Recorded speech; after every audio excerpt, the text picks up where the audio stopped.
Alors, bienvenue donc au Palais Brongniart. On est gentiment hébergé dans les locaux de Finance Innovation, un de nos partenaires. Donc voilà, on voulait organiser effectivement un événement qu'on a appelé participatif, qui a pour sujet les solutions du smart building que l'on peut déployer à court terme. Donc en quelques mots, on va rentrer dans le vif du sujet. Mais c'est vraiment un événement dans lequel on veut discuter ensemble avec deux objectifs.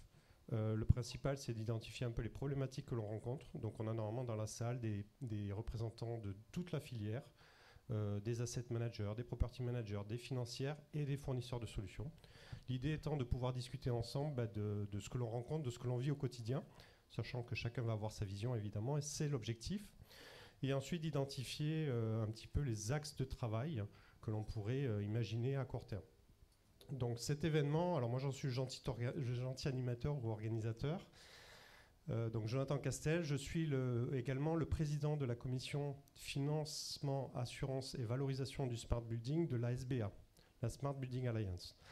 Donc cet événement, en fait, au niveau de l'ASBA, on a principalement dans nos communautés des fournisseurs de solutions. Et c'est pour ça qu'on a voulu organiser, pour atteindre ces objectifs, en fait, on a voulu co-organiser cet événement avec 3 associations afin qu'on puisse avoir tous les membres de la filière aujourd'hui autour de la table. Alors je vais laisser nos gentils partenaires présenter un petit peu les différentes associations et pourquoi cet événement est important. On va peut-être laisser la parole d'abord à SBR. D'accord. Ok. Bien, merci beaucoup. Alors d'abord, je voudrais commencer par remercier José et Finance Innovation de nous accueillir aujourd'hui et Jonathan pour ton investissement à cette organisation ainsi qu'Olivier qui se sont quand même, qui ont passé beaucoup de temps, gentils organisateurs, mais beaucoup de temps pour vous organiser cet événement. Donc, je suis Muriel Roch-Etienne, déléguée générale de la Smart Buildings Alliance.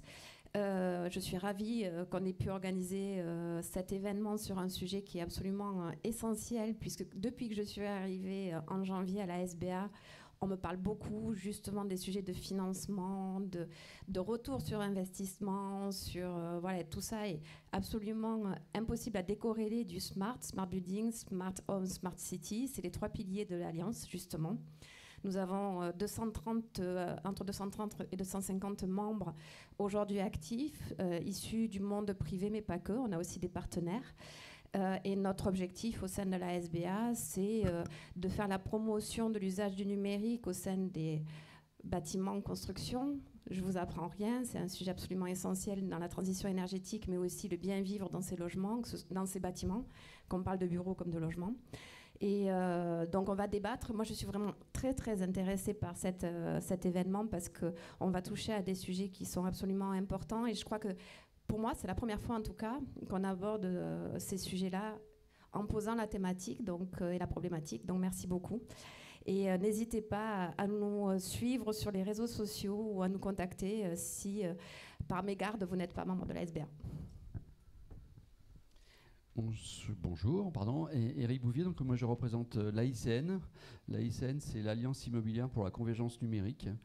L'AICN, c'est une idée un peu saugrenue qui a été lancée il y a 2 ans, notamment par Sébastien et par Xongor Choukas de BNP, sur le fait qu'on avait beaucoup d'associations dans l'immobilier, mais chacun sur son couloir de nage, et que lorsqu'on voulait parler échange numérique, il fallait justement échanger avec des partenaires qui ne sont pas dans le couloir de nage. Il est très rare qu'on échange entre pairs, mais plutôt entre acteurs différents. Et pour ça, il fallait qu'on mette en place des langages communs, des standards, des normes pour pouvoir échanger. Et l'événement d'aujourd'hui est pour nous très important parce que, en tant que j'ai aussi une autre casquette qui est investisseur au sein de la Française, c'est que nos immeubles ne nous parlent pas aujourd'hui. Jamais mon immeuble m'a appelé en septembre en me disant dans ton budget l'année prochaine, ce serait bien que tu prévoies le changement de la porte de garage parce qu'on a eu beaucoup de pannes l'année dernière et que ce serait bien que tu prévois dans ton PPA. Voilà. Donc on aimerait pouvoir échanger avec nos immeubles et c'est effectivement notamment le rôle de la SBA de pouvoir équiper nos immeubles d'éléments qui soient communicants.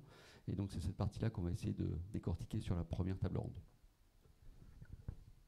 Attends, juste un point, parce que quand même, sinon je vais me faire taper dessus. Je vais quand même citer les membres de l'AICN, parce que sinon... Alors, nous avons la Proma, CIPEMI, SBA, bien entendu, l'ADI, donc les occupants, toujours un très intéressant, l'ASPIM, la FEI, ce sont les investisseurs, l'IDET, anciennement ARSEC, pour ceux qui connaissaient, Fidji sur la partie data, JMELEC et FFEI, qui est, je crois, dans le... IFFIE, pardon, j'ai trop de lettres, qui est le nouvel adhérent de cette année, enfin le mois dernier, je crois, et merci de nous avoir rejoints. Et pas le moins actif d'ailleurs. Voilà. Nous sommes ravis de vous accueillir aujourd'hui. Et José Baez est représentant de Finance Innovation, la filière immobilière.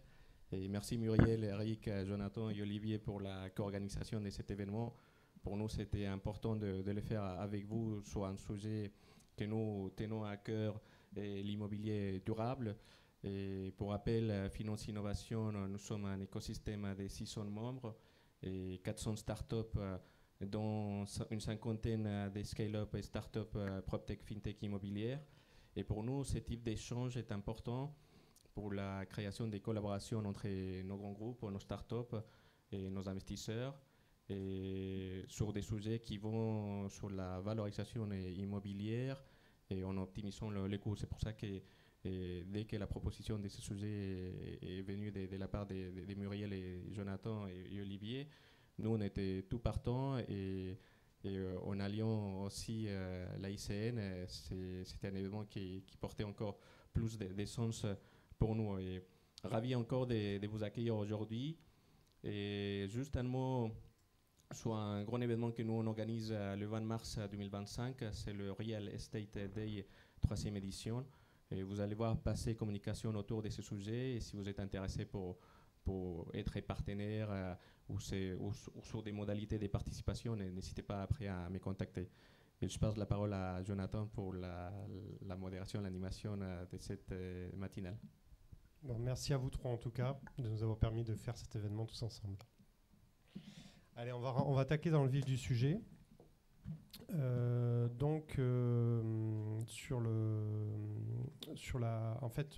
L'objectif, on va partir d'un constat.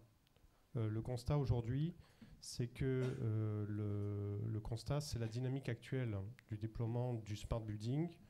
Elle est à accélérer. On va le prendre de manière positive. Ou elle est insuffisante. Elle est insuffisante par rapport aux objectifs qui sont définis. Alors c'est un référentiel, c'est un objectif. Ça ne veut pas dire qu'il faut faire à tout prix. Mais si elle est insuffisante aujourd'hui, c'est qu'il doit y avoir des raisons.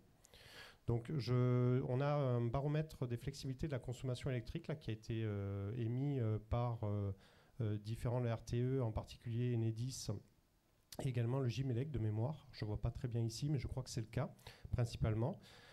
Et qui pose un constat, alors qui va traiter du sujet de la flexibilité électrique, mais qui est aussi intéressant du point de vue des BACS, puisqu'il y a pas mal de mentions sur le déploiement actuel, pas mal d'indicateurs et de métriques sur le déploiement actuel des BACS. Pour donner un exemple, il parle d'une hausse de 9% en 2023 des BACS par rapport à 2023. Donc, hausse de plus 9% du déploiement, bien évidemment, des BACS.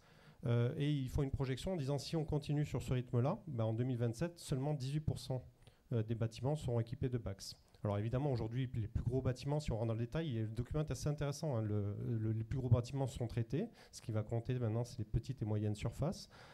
Mais effectivement, il faut rappeler quand même que l'objectif, alors vous verrez, il y aura un petit sujet sur les BACS en particulier, mais l'objectif, c'était quand même en 2025 de traiter tous les bâtiments de plus de 2000 m² à peu près, et 2027, les bâtiments de plus de 1000 m².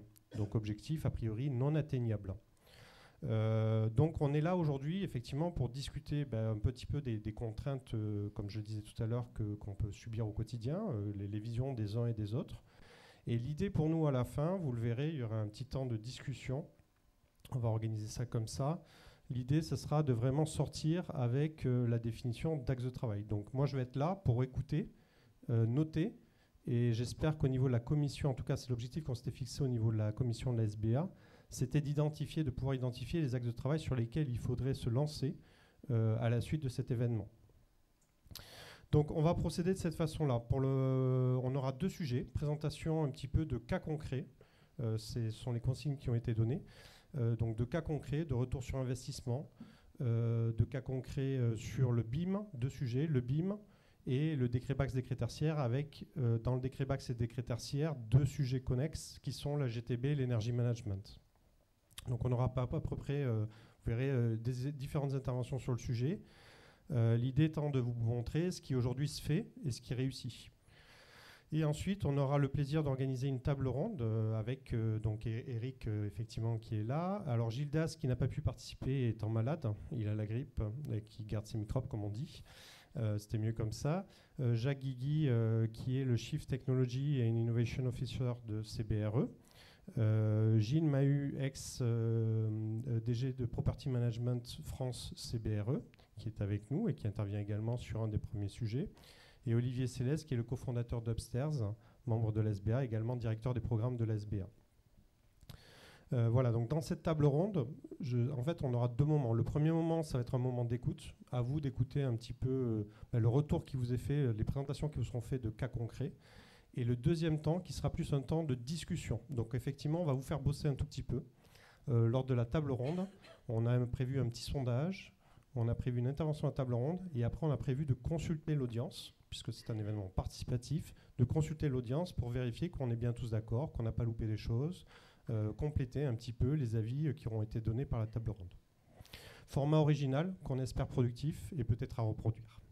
Alors, je ne vais pas parler plus que ça, je vais laisser maintenant le temps. Donc, on avait cette première intervention qui est sur le BIM, si vous voulez bien me rejoindre. Donc, on a Eric Bouvier qui effectivement fera la modération. On a l'intervention de Manuel Gomez de Stéréographe et l'intervention de Emre Palandonken de Magma. Pardon. J'ai les notes, mais j'ai oublié. Oui, installez-vous par là. Comme ça, vous verrez la télé un petit peu. Merci. L'objectif était effectivement, pour lancer la matinée, d'avoir des exemples concrets de réussite. Je vais prendre là une autre casquette. Je suis aujourd'hui, moi, Chief Data Officer au sein de La Française. La Française, c'est un groupe Crédit Mutuel. On gère des fonds immobiliers. On gère pour 35 milliards d'euros d'immobilier. Donc, on peut avoir un immeuble qui vaut 1 milliard, donc c'est très significatif. En l'occurrence, j'ai un peu plus de 2000 lignes, de 2000 actifs dans le patrimoine à gérer. 2000 actifs sur lesquels ma direction me demande bien entendu de plus en plus d'éléments techniques, de consommation, d'équipement et autres.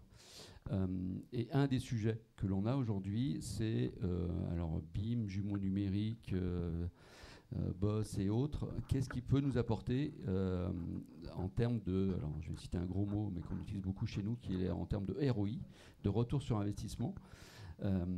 Et du coup, il nous a semblé très intéressant d'avoir des cas concrets de réussite. Et donc pour cela, on a invité donc 2 structures, Stéréographe et Magma, qui vont nous expliquer en quoi leurs solutions ou leurs idées peuvent nous aider, et surtout nous expliquer en quoi un ou 2 de leurs clients a gagné en temps, en efficacité, en sécurité par rapport à leur solution. On va commencer, je ne vois pas l'écran, mais je crois que c'est Stéréographe qui commence. Bonjour. Voilà. Bonjour, je me présente, je m'appelle Manuel Gomez, je suis le fondateur de Stéréographe. Du coup, très rapidement, Stéréographe, on est une société éditrice de logiciels. On a développé une plateforme qui s'appelle Teia Suite qui permet de gérer des jumeaux augmentés. Et je vais m'expliquer après qu'est-ce que le jumeau augmenté. Juste pour rappeler qui est Stéréographe, on est une société lilloise, je crois qu'il y a le prochain slide. Ouais, merci. Donc, prochain slide, donc voilà. Donc effectivement, on est une société lilloise, on est donc basé à Aura Technologies, on a aussi des bureaux à Paris. On est une 60aine de collaborateurs aujourd'hui. On a à peu près 6 millions de mètres carrés de projets jumeaux numériques déployés ou en déploiement sur le territoire, mais aussi à l'international. Et on a fait à peu près 5 millions d'euros de chiffre d'affaires l'année dernière et on est dans un développement en hypercroissance depuis maintenant 2 ans. Juste pour rappeler, Stéréographe est maintenant rattaché à un groupe, le groupe Hello. Donc on est une filiale du groupe Hello, donc c'est Auchan, pour ceux qui connaissent plus particulièrement Auchan, mais on est rattaché à Nood, qui est le gestionnaire du patrimoine du groupe. Donc du coup, on a dans notre portefeuille effectivement le patrimoine des galeries marchandes, en plus des autres patrimoines privés et publics qu'on a gagnés depuis quelques années. Alors très rapidement, Stéréographe est basé en fait sur donc le jumeau numérique et notre enjeu c'est la data. C'est pour ça que j'ai mis un petit slide autour de la data. c'est de travailler autour d'un référentiel unique du jumeau numérique. Donc, le jumeau numérique qui est une copie du bâtiment ou des assets physiques sur lesquels on va travailler, de différentes formes, que ce soit du tertiaire, de la galerie marchande, du commercial ou des équipements, privés ou publics. Donc on a vraiment, nous, un enjeu, c'est de travailler autour d'un référentiel qui sera du coup maintenu, parce que l'enjeu du jumeau, c'est que ça reste un jumeau, et c'est la grande problématique des grands propriétaires. On parlait tout à l'heure des enjeux des propriétaires qui ne connaissent pas finalement bien leur patrimoine et qui doivent prendre des décisions stratégiques par rapport à leur patrimoine, et surtout quand ils ont un grand volume de bâtiments, il y a un enjeu, et la data est l'élément qui va permettre justement de casser ce plafond de verre, qui permet justement d'aller chercher de la performance, du ROI, pour aller atteindre les objectifs d'exploitabilité, mais également des enjeux environnementaux qu'on a aujourd'hui, qui pèsent aujourd'hui et qui sont nécessaires par rapport aux enjeux climatiques. Donc en fait, notre enjeu à nous, c'est de mettre à disposition le jumeau numérique pour l'ensemble des acteurs. Pas que pour le propriétaire, pas que pour le locataire, mais également pour tous les métiers de la gestion, donc en passant par les facility managers, les maintenants multi-techniques, mais également les property et les asset managers. L'objectif, c'est de leur apporter justement de la valeur pour qu'ils puissent eux-mêmes prendre les meilleures décisions et de pouvoir performer justement dans leur métier, pour que leur geste métier soit accéléré et que leurs décisions soient éclairées, pour qu'ils puissent justement améliorer leur gestion et la connaissance de leur patrimoine. Pour ça, nous, on utilise du coup le processus BIM, qui est en fait un élément fondamental, c'est-à-dire que l'on va récupérer les maquettes numériques, soit pour des projets neufs, soit des projets anciens. Donc quand c'est un projet neuf, on récupère le DO numérique du bâtiment et on va se l'approprier et le déverser dans un jumeau numérique qui va fédérer en gros toute la connaissance à la fois 3D, géométrique, géographique, mais également toute la donnée structurée. Et l'objectif justement derrière, c'est après de maintenir cette connaissance. Donc à la fois le jumeau numérique, par rapport à tous les événements que le bâtiment va vivre au quotidien, donc des événements de travaux, d'aménagement, mais aussi de sinistres, tout ce qui pourrait en gros faire que le bâtiment va se modifier, va vivre. Et l'objectif, c'est de permettre à ce jumeau d'être connecté à tous les métiers. Donc les métiers de la GTB, donc tout ce qui est pilotage des équipements du bâtiment, mais également les métiers de gestion locative, les métiers de gestion d'espace. En gros, toutes les solutions qui vont permettre d'aller chercher du coup à valoriser en gros la vie, l'utilité du bâtiment dans son quotidien. Et tout ça autour du processus BIM qui nous permet de centraliser, de fédérer en gros des maquettes numériques et des plans. Parce que l'idée, c'est de maintenir le jumeau numérique, mais également tous les dépendances du jumeau numérique, c'est-à-dire les maquettes qui sont aujourd'hui produites en amont par les métiers et qui sont maintenues du coup pour le besoin des utilisateurs. Notre objectif, c'est d'aller chercher 3 axes de performance dans l'excellence opérationnelle. Donc, en gros, le jumeau numérique doit être au service des utilisateurs, mais également des gestionnaires, pour justement leur permettre d'accélérer leur métier en exploitabilité, donc de faire en sorte d'aller chercher la performance sur leur métier quotidien. Donc, on est vraiment sur la gestion technique du bâtiment, la gestion quotidienne du bâtiment. Le deuxième point, c'est sur la partie valorisation autour de l'environnement. Donc l'idée, c'est vraiment d'aller aider justement à aider les propriétaires et les gestionnaires à faire en sorte que leur bâtiment soit désirable, soit respectueux des enjeux environnementaux et qui respectent en gros les enjeux réglementaires. Et le dernier point, sur la valorisation d'actifs. Parce que forcément, mieux le bâtiment il est maintenu, plus il est respectueux, plus la valorisation va augmenter pour l'actif. Et plus il va être performant, plus ils vont gagner effectivement des enjeux autour de cette valorisation. Et l'enjeu du jumeau numérique, c'est que plus on maîtrise la connaissance, plus on maîtrise également sa valorisation au quotidien. Donc aujourd'hui, on a plusieurs projets sur lesquels on déploie, en France et à l'international. Le plus structurant qu'on a aujourd'hui, c'est le projet qu'on a à TwinUp avec le Citrus, la frontière Citrus qui est du groupe Auchan. Donc aujourd'hui, on a déployé à peu près une centaine de bâtiments sur 4 pays. Donc la France, le Luxembourg, l'Espagne et l'Italie. Et on va déployer sur 3 autres pays l'année prochaine, qui sont la Hongrie, la Roumanie et la Pologne. Donc on est vraiment sur un projet structurant de plusieurs millions de mètres carrés, plusieurs centaines de bâtiments. Et l'enjeu, c'est justement de reproduire cet actif numérique. Alors on est sur du rétro-BIM, c'est-à-dire qu'on va régénérer des maquettes numériques qui vont produire les jumeaux numériques qui vont être connectés avec l'ensemble des métiers, par exemple de Nood, pour la gestion locative. Et on a un autre cas là qu'on vous présente, c'est le cas Servier, où on est sur un bâtiment unique. Donc là, c'est le laboratoire de Saclay. Donc là, on est sur un bâtiment complexe, technique. Donc il y a des enjeux de recherche, une animalerie, des bâtiments tertiaires. Donc là, on est vraiment sur des enjeux techniques au quotidien pour que le bâtiment soit respectueux des enjeux des occupants, mais également qu'il puisse rendre son service de labo de recherche. Donc pour ces 2 cas, on a des cas très différents. D'un côté, on est plutôt sur la gestion locative. De l'autre côté, on est plutôt sur de la gestion technique du bâtiment, avec des enjeux réglementaires plus forts, plus prononcés. Et l'idée, c'est que dans les 2 cas, on doit aller chercher la performance. Donc pour le cas de Citrus, on va aller chercher la performance locative, donc de bien percevoir en gros l'occupation des actifs, des coques qui accueillent aujourd'hui les locataires, d'optimiser ces occupations, de bien percevoir les espaces vacants ou pas vacants, parce qu'ils se rendent compte que ils découvrent leur patrimoine. C'est, comme je vous l'ai dit, c'est plusieurs centaines de bâtiments, plusieurs millions de mètres carrés.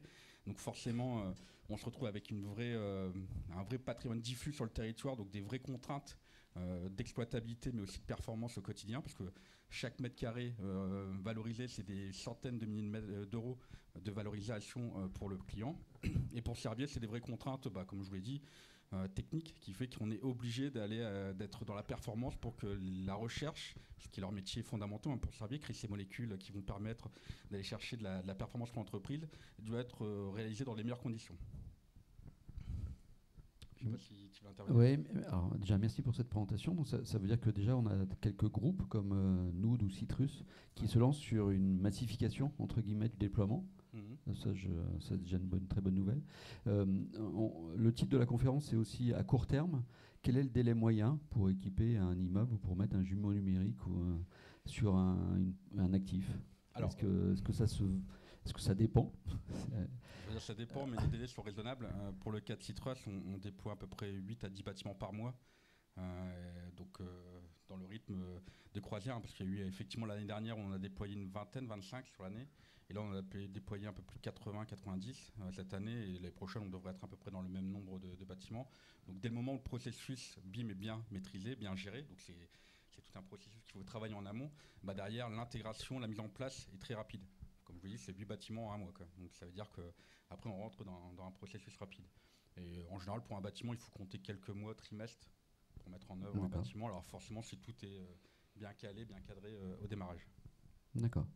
Est-ce que du coup, ça impose aussi des contraintes au départ? Enfin, il faut que les équipements soient communicants. Est-ce qu'il faut des normes d'échange qui soient mises en place? Comment ça? Il y a deux enjeux. Il y a d'abord l'enjeu du patrimoine en lui-même, c'est-à-dire la connaissance qu'on va reproduire via le jeu numérique et via les maquettes numériques. Donc déjà, c'est de voir effectivement que possède le client sa connaissance. Donc ça peut être au départ pour un bâtiment existant des plans, des éléments qui peuvent être plus ou moins vieillissants et plus ou moins à jour. Donc il y a un travail de reconsolidation de la connaissance au travers de maquettes numériques qui peuvent prendre en général 2 à 3 mois pour reconstruire. Ça dépend après la taille du bâtiment, la complexité du bâtiment et de l'information en amont. Et après, derrière, effectivement, on parle de jumeau numérique augmenté, c'est-à-dire qu'on va le connecter à différents systèmes, donc de la GTB, de la GMAO et d'autres solutions métiers qui vont apporter de la valeur. Donc en général, des solutions qui sont, on va dire, d'époque ou d'aujourd'hui sont souvent connectables. Maintenant, on n'est pas tout le temps à l'abri, surtout quand on a des gros patrimoines, dans des solutions un peu vieillissantes. Et là, du coup, il y a des solutions techniques qui peuvent s'opérer pour justement connecter de la GTB qui peut avoir quelques années d'existence. Je ne vais pas vous dire que tout est toujours réalisable, mais en général, on arrive toujours à trouver des solutions. D'accord. Merci beaucoup. On va voir une autre vision des choses avec Magma. Merci. Emre, je te laisse présenter merci beaucoup, Magma. Eric. Et merci du coup à nos 3 associations pour cet événement. Emre Palandeken, je suis product owner au sein de Magma. En fait, nous, on est une plateforme qui utilise les technologies du jumeau numérique et de la blockchain pour faciliter l'exploitation des immeubles. On est déployé aujourd'hui aux États-Unis avec nos bureaux à Miami, à Paris, et on ouvre justement aujourd'hui nos bureaux à Dubaï. Le principe de Magma, c'est de créer un actif numérique unique pour chaque immeuble qui va le suivre pendant tout son cycle de vie, de sa conception à sa démolition, qui est propriété de l'immeuble et partagé avec toutes ses parties prenantes. Donc ça inclut le propriétaire, l'asset, le PM, le FM, tous les prestataires et même les locataires.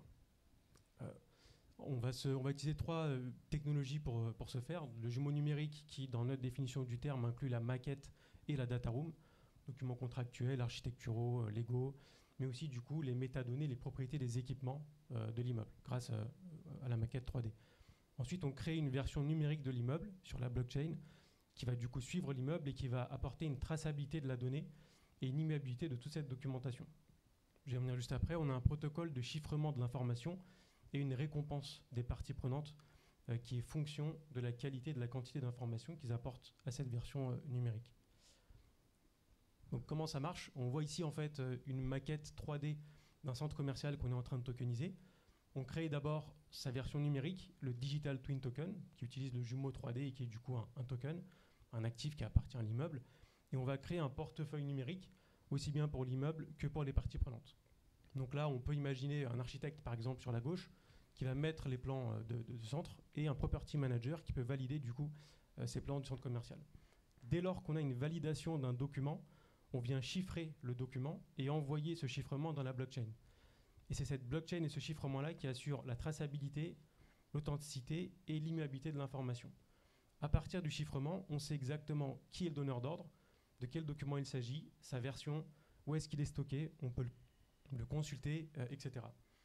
Et le fait de l'envoyer dans la blockchain, ça apporte aussi une authenticité, puisque si on modifie ne serait-ce qu'un seul caractère du document, on n'a bien sûr pas le même chiffrement, et une fois qu'il est envoyé dans la blockchain, c'est réversible. On a une traçabilité qu'on ne peut pas effacer à travers le temps. Enfin, une fois qu'on a fait cette validation de documents, on envoie du coup une récompense aux parties prenantes, qui est donc fonction de la qualité et de quantité de données qu'ils apportent. Donc ça nous permet d'avoir un actif qui est à jour, une maquette aussi qui est à jour, une documentation qui est traçable et immuable, qu'on peut transmettre en cas de changement de prestataire ou une revente, et du coup de préparer l'immeuble à des connexions tierces. Je vais venir juste après. Donc là, j'ai pris un immeuble qu'on a déjà tokenisé, qui est juste à côté de la place de l'Étoile. L'apport ajouté, c'est premièrement un gain de temps homme qui n'est pas négligeable, parce que la donnée, elle est à portée de main, elle est validée, elle est traçable. C'est une meilleure intervention sur site. On parlait du PPA tout à l'heure avec Eric. Pour le coup, pour cet immeuble, il est bien suivi et surtout le DO est bien complet. Ça permet de mettre tout le monde autour de la table avec une récompense. On en parle avec l'AICN. Il faut inciter les parties prenantes à contribuer à ce jumeau. C'est pourquoi on a cette récompense. Et puis surtout, on apporte aussi, on limite en fait la décote que peut subir l'immeuble en cas de revente. Aujourd'hui, si la data room, si la version numérisée n'est pas complète, qu'on n'a pas une donnée exploitable lors d'une revente d'un immeuble, on a une décote, et Eric, je sais que tu as pu le citer plusieurs fois lors de différentes occasions, qui peut atteindre les 30% de sa valeur. Donc là, en l'occurrence, cette data room, cette traçabilité des données, elle permet de limiter cette décote. Ça permet aussi de créer en quelque sorte une valeur numérique, parce qu'en cas de revente de l'immeuble, on peut revendre du coup son jumeau qui est à jour, sa data room, un système de récompense, et même le préparer à des connexions tierces. En termes de connexion, justement, nous, on travaille avec Aquila, qui équipe aujourd'hui Ikea, qui équipe Bolloré Logistics, Saint-Gobain, Raffles Hospital et beaucoup d'autres clients. Et on connecte le même jumeau 3D, où tout le monde peut apporter de la donnée, à de l'IoT. On va se connecter à la GTB de l'immeuble, et on va remonter tout un tas de données propres aux équipements, et même des données publiques, comme la météo, grâce à des API. Donc on va remonter des données type température, humidité, inertie, qualité de l'air. Et au bout de, on va dire, environ 2 semaines, 1 à 2 semaines maximum, les algorithmes sont capables de piloter les équipements par rapport à une consigne cible. Donc si la consigne, c'est atteindre 20 degrés dans cette température, dans cette pièce précise, ils peuvent piloter chaque équipement CVC pour atteindre ces 20 degrés, mais du coup avec la meilleure efficacité et la meilleure efficience possible. Donc là, avec Ikea, par exemple, sur 33 sites répartis un peu partout en Asie, l'équipement de la suite Aquila en énergie, puisqu'ils ont d'autres suites CO2, maintenance, déchets, etc. Mais sur la partie énergie, elle a permis d'économiser 22% d'énergie sur les composants CVC, les équipements CVC. Et le tout, du coup, sans intervention humaine. Donc, en termes de ROI, concrètement, si on prend en compte le coût de création de la maquette 3D, si elle n'existe pas encore, le coût de création de la version numérique qui va suivre l'immeuble pendant son cycle de vie, et la licence en OPEX qui permet de piloter l'immeuble à distance, on a un ROI en général au bout de 12 à 18 mois. Ça peut dépendre du coup des différents cas, mais très souvent à partir de 1 an, voire 18 mois, on a un retour sur l'investissement.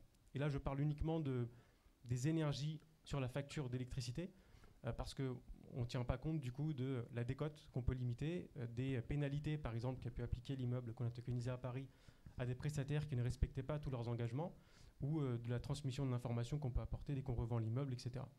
Donc c'est en fait utiliser la blockchain, qui est aujourd'hui la technologie sur laquelle repose le cadastre en Suède, par exemple, où je sais que vous avez, je crois, des 140 magasins Carrefour au sein de la française. Oui. Voilà. Walmart, par exemple, aussi utilise la blockchain pour sa traçabilité, tout comme DHL et beaucoup d'autres clients. Donc c'est bénéficier de cette infrastructure technique, qui est aujourd'hui la meilleure en termes de traçabilité, pour l'appliquer à l'immobilier avec le jumeau. Alors, une petite question pour rebondir, c'est en termes de sécurité, je sais que la SBA a travaillé beaucoup sur la sécurité des immeubles et des intrusions, mais quand commence à exprimer le fait que notre immeuble va être piloté par l'extérieur, par un autre système. En termes de sécurité justement de nos immeubles, est-ce que du coup c'est un vrai enjeu au niveau de la solution pour ce pilotage? Comment on s'assure à un moment donné, on le voit avec les voitures, entre qui est responsable lorsqu'il y a un accident, ça tourne un petit peu entre tous les acteurs. Est-ce que c'est un enjeu pour vous? Est-ce que c'est quelque chose qui est mûr aujourd'hui ou quelque chose qui se met en place? Oui, c'est une technologie qui est très robuste. Déjà sur la partie données, juste pour être bien précis, ce qu'on envoie dans la blockchain, c'est juste un chiffrement de l'information. Le document, il peut rester là où vous voulez, dans les serveurs que vous voulez. Ensuite, sur le pilotage par l'IA, déjà, on a Aquila une application qui permet de recevoir des alertes donc en temps réel sur aussi bien des fuites d'eau que du coup aussi des pilotages, des performances des équipements. Donc déjà, on est averti constamment sur ce qui se passe dans l'immeuble, et ce, de l'énergie jusqu'aux émissions de CO2 ou la maintenance. Donc on n'a pas eu de cas où il y a eu une sorte d'abus ou une perte de contrôle, mais au contraire, non, c'est toujours...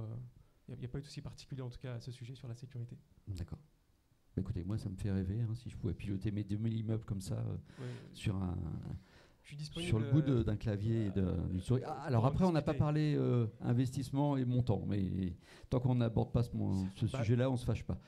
Le montant, pour donner un ordre d'idée, le coût en OPEX de la licence qui permet de piloter l'immeuble, il est environ de 2 € par mètre carré par an. Après, le coût du jumeau, etc., ça peut varier, mais ça c'est plutôt un CAPEX. Une fois que c'est fait, on l'a. Et le ROI, en général, encore une fois, c'est 12 à 18 mois. Donc on peut... D'accord. Du côté stéréographe, une idée du coût moyen Nous, effectivement, on a maintenant des coûts moyens. Alors, tout dépend effectivement de la connectivité qu'on peut avoir, parce qu'on peut se connecter à beaucoup de solutions, quasiment toutes les solutions de marché et métier. Aujourd'hui, on va être avec la numérisation plus licence plus déploiement entre 2 et 4 € le mètre carré. Et après, forcément, ça dépend du volume, ça dépend du territoire sur lequel on va se positionner, parce que plus c'est des territoires larges internationaux, plus c'est compliqué à mettre en œuvre, mais du coup, il y a une organisation à mettre en place. Merci beaucoup pour le témoignage. Merci beaucoup.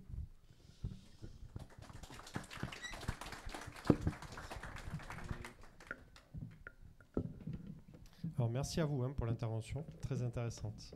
Donc on va accueillir la deuxième intervention. Donc Gilles, Paul, Xavier et Luc. Je vous laisse prendre des micros, vous installer. Je vous donne le quatrième, je vous donne la main. Gilles, je te donne ça également. Alors, qui est cette fois-ci sur le décret BACS, décret tertiaire et les solutions qu'on peut mettre en œuvre?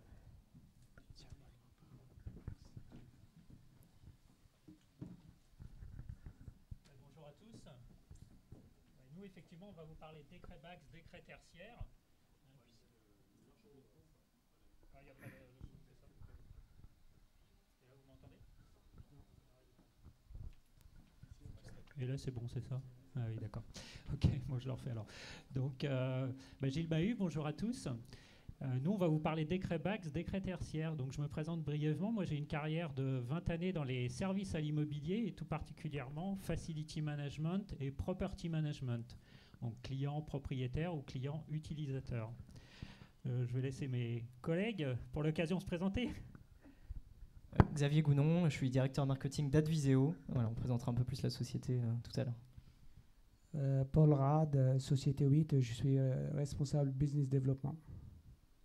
Et Luc Vernet, Société Accenta, en charge de la commercialisation de nos solutions. Merci. Alors, on va passer au vif du sujet. Je sais pas si là, voilà. Donc, comme je disais, décret BACS, décret tertiaire.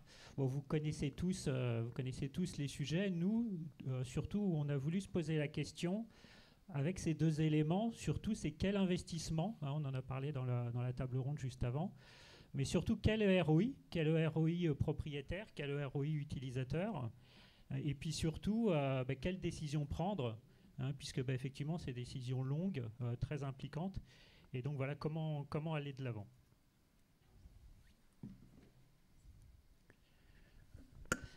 Donc, Paul, passe la main. Oui, c'est ça. Donc, quelques mots sur la Société 8. On est fabricant de solutions de GTB. On est une société française basée à Nice. Depuis 40 ans, donc, on agit pour piloter les équipements dans les bâtiments. On est plus de centaines de personnes et on est basé en France, Espagne, Italie et Suisse. Voilà pour la société. Effectivement, le sujet d'aujourd'hui, c'est de parler de déploiement des BACS. Oui. On n'a pas présenté, donc, mais vous connaissez le décret BACS, décret tertiaire. En un mot, hein, le décret tertiaire, c'est d'atteindre de faire des économies d'énergie à des échelles de 1030, 40, 50, jusqu'à moins 60%. Et le décret BACS, c'est le moyen, donc, pour atteindre ces objectifs d'économie d'énergie. Donc, il s'applique à des bâtiments de plus de 1000 m². Donc, c'est des obligations qui sont là, qu'on va essayer de les transformer en opportunités plutôt que des obligations. Et donc, il y a de bonnes nouvelles dans tout ça, parce que pour faire du BACS et atteindre les objectifs du décret tertiaire, déployer des BACS, c'est aussi faire des économies d'énergie qui sont avérées aujourd'hui par le déploiement des systèmes de GTB. Le ROI qu'on peut citer, c'est entre 20 et 50% d'économie d'énergie, qui est facilement atteignable selon le site et à partir d'où on part, aussi selon les équipements qui sont présents. Et d'un autre côté, je ne vois pas bien l'écran, mais c'est pas grave. Juste là. Oui. Et un petit élément que je voulais apporter, c'est qu'effectivement, on peut déployer des BACS, faire des économies, mais il est important aussi d'intégrer à ce déploiement l'exploitation des bâtiments, l'exploitation des BACS après la mise en service. Ce chiffre nous dit bien que 30% des consommations d'énergie peuvent être perdues si jamais on exploite bien un site. Après, le troisième chiffre, je ne reviens pas, ça a été dit au début par Jonathan. Aujourd'hui, on est au début de déploiement du BACS. Bon, l'objectif de la filière d'atteindre 100 000 BACS en 2030, on n'en est pas là, mais bon, on va pouvoir y arriver grâce aux efforts de tout le monde. Et une question là, Paul, justement, tu parles d'économie et c'est super important. C'est quoi la certitude d'avoir ces 30-50% d'économie ? En fait, la certitude, il n'y en a pas. C'est plutôt un travail collectif qui peut amener à ces économies d'énergie. C'est tout un process qui se met en place, qui va de l'étude en amont, avant de déployer, pendant les déploiements et justement après le déploiement. Et puis les études, hein, les 20-50%, ça ne sort pas du chapeau. Hein. C'est des études qui ont été dans le rapport de la CRE de septembre 2023. Et puis nous, en tant que faiseurs dans le domaine du GTB, on voit avec nos clients les économies qu'ils font tous les jours, depuis 40 ans, plus de 200 000 bâtiments déployés. Donc effectivement, on peut atteindre 10, 20, des fois on va jusqu'à 40 ou 50. Donc on va le voir tout à l'heure, il y a du 50 aussi. Et la bonne nouvelle, c'est qu'il y a de toute manière des économies. Oui, il y a des économies, bien entendu. Justement, j'ai pris un exemple un peu particulier dans la mesure où ce client qui est la Maïf, qui déploie la GTB dans ses bâtiments ces dernières années, a fait le constat suivant que je trouve intéressant, que je voulais partager avec vous. Il y a quelques années, il changeait des équipements de CVC, il mettait de la GTB. Ça fonctionnait très bien. Et la preuve, il a fait des économies d'énergie. 2 ans après la mise en service, il a fait moins de 30% d'économies d'énergie. On va dire c'est très bien. Mais il a fait mieux puisque il y a à peu près 1 an et demi maintenant, il a commencé une deuxième phase de déploiement, qui est de dire je déploie une GTB selon un standard que j'ai défini. Donc il y a un travail qui a été fait en amont pour définir les prérequis, les équipements qu'il doit changer, comment les consignes sont allées jusqu'à les consignes qu'on doit appliquer. Pendant le processus de déploiement, il y a un bureau d'études qui accompagne ce déploiement, donc. Et puis donc, il y a tout un processus de vérification qui a été mis en place. Tout ça nous amène à amener le client à faire moins 50% d'économie d'énergie 1 an après la mise en service de la GTB. Donc, tout cela pour dire que, et je reviens, donc c'est pas uniquement juste de mettre la GTB, et comment on l'accompagne. Et là, j'ai entendu tout à l'heure, on peut aller jusqu'à utiliser l'IA après, une fois, donc pour aller plus loin dans les économies d'énergie. Et je crois qu'on n'est pas si vite sur cette slide, je voulais juste revenir un instant. Parce qu'on entend parler de GTB, de BACS qui parle de GTB, qui parle de classe. Juste cette slide pour rappeler effectivement que le BACS nous demande de faire une GTB de classe C, mais on peut aller, pour faire plus d'économie d'énergie, sur une GTB de classe A qui va... Qu'est-ce que c'est une GTB de classe A en 2 mots? C'est de pouvoir piloter en fonction de l'occupation du site, en fonction de la présence et en fonction du confort. Donc tout ça, piloté en utilisant le moins d'énergie possible. C'est ça d'atteindre une GTB de classe A.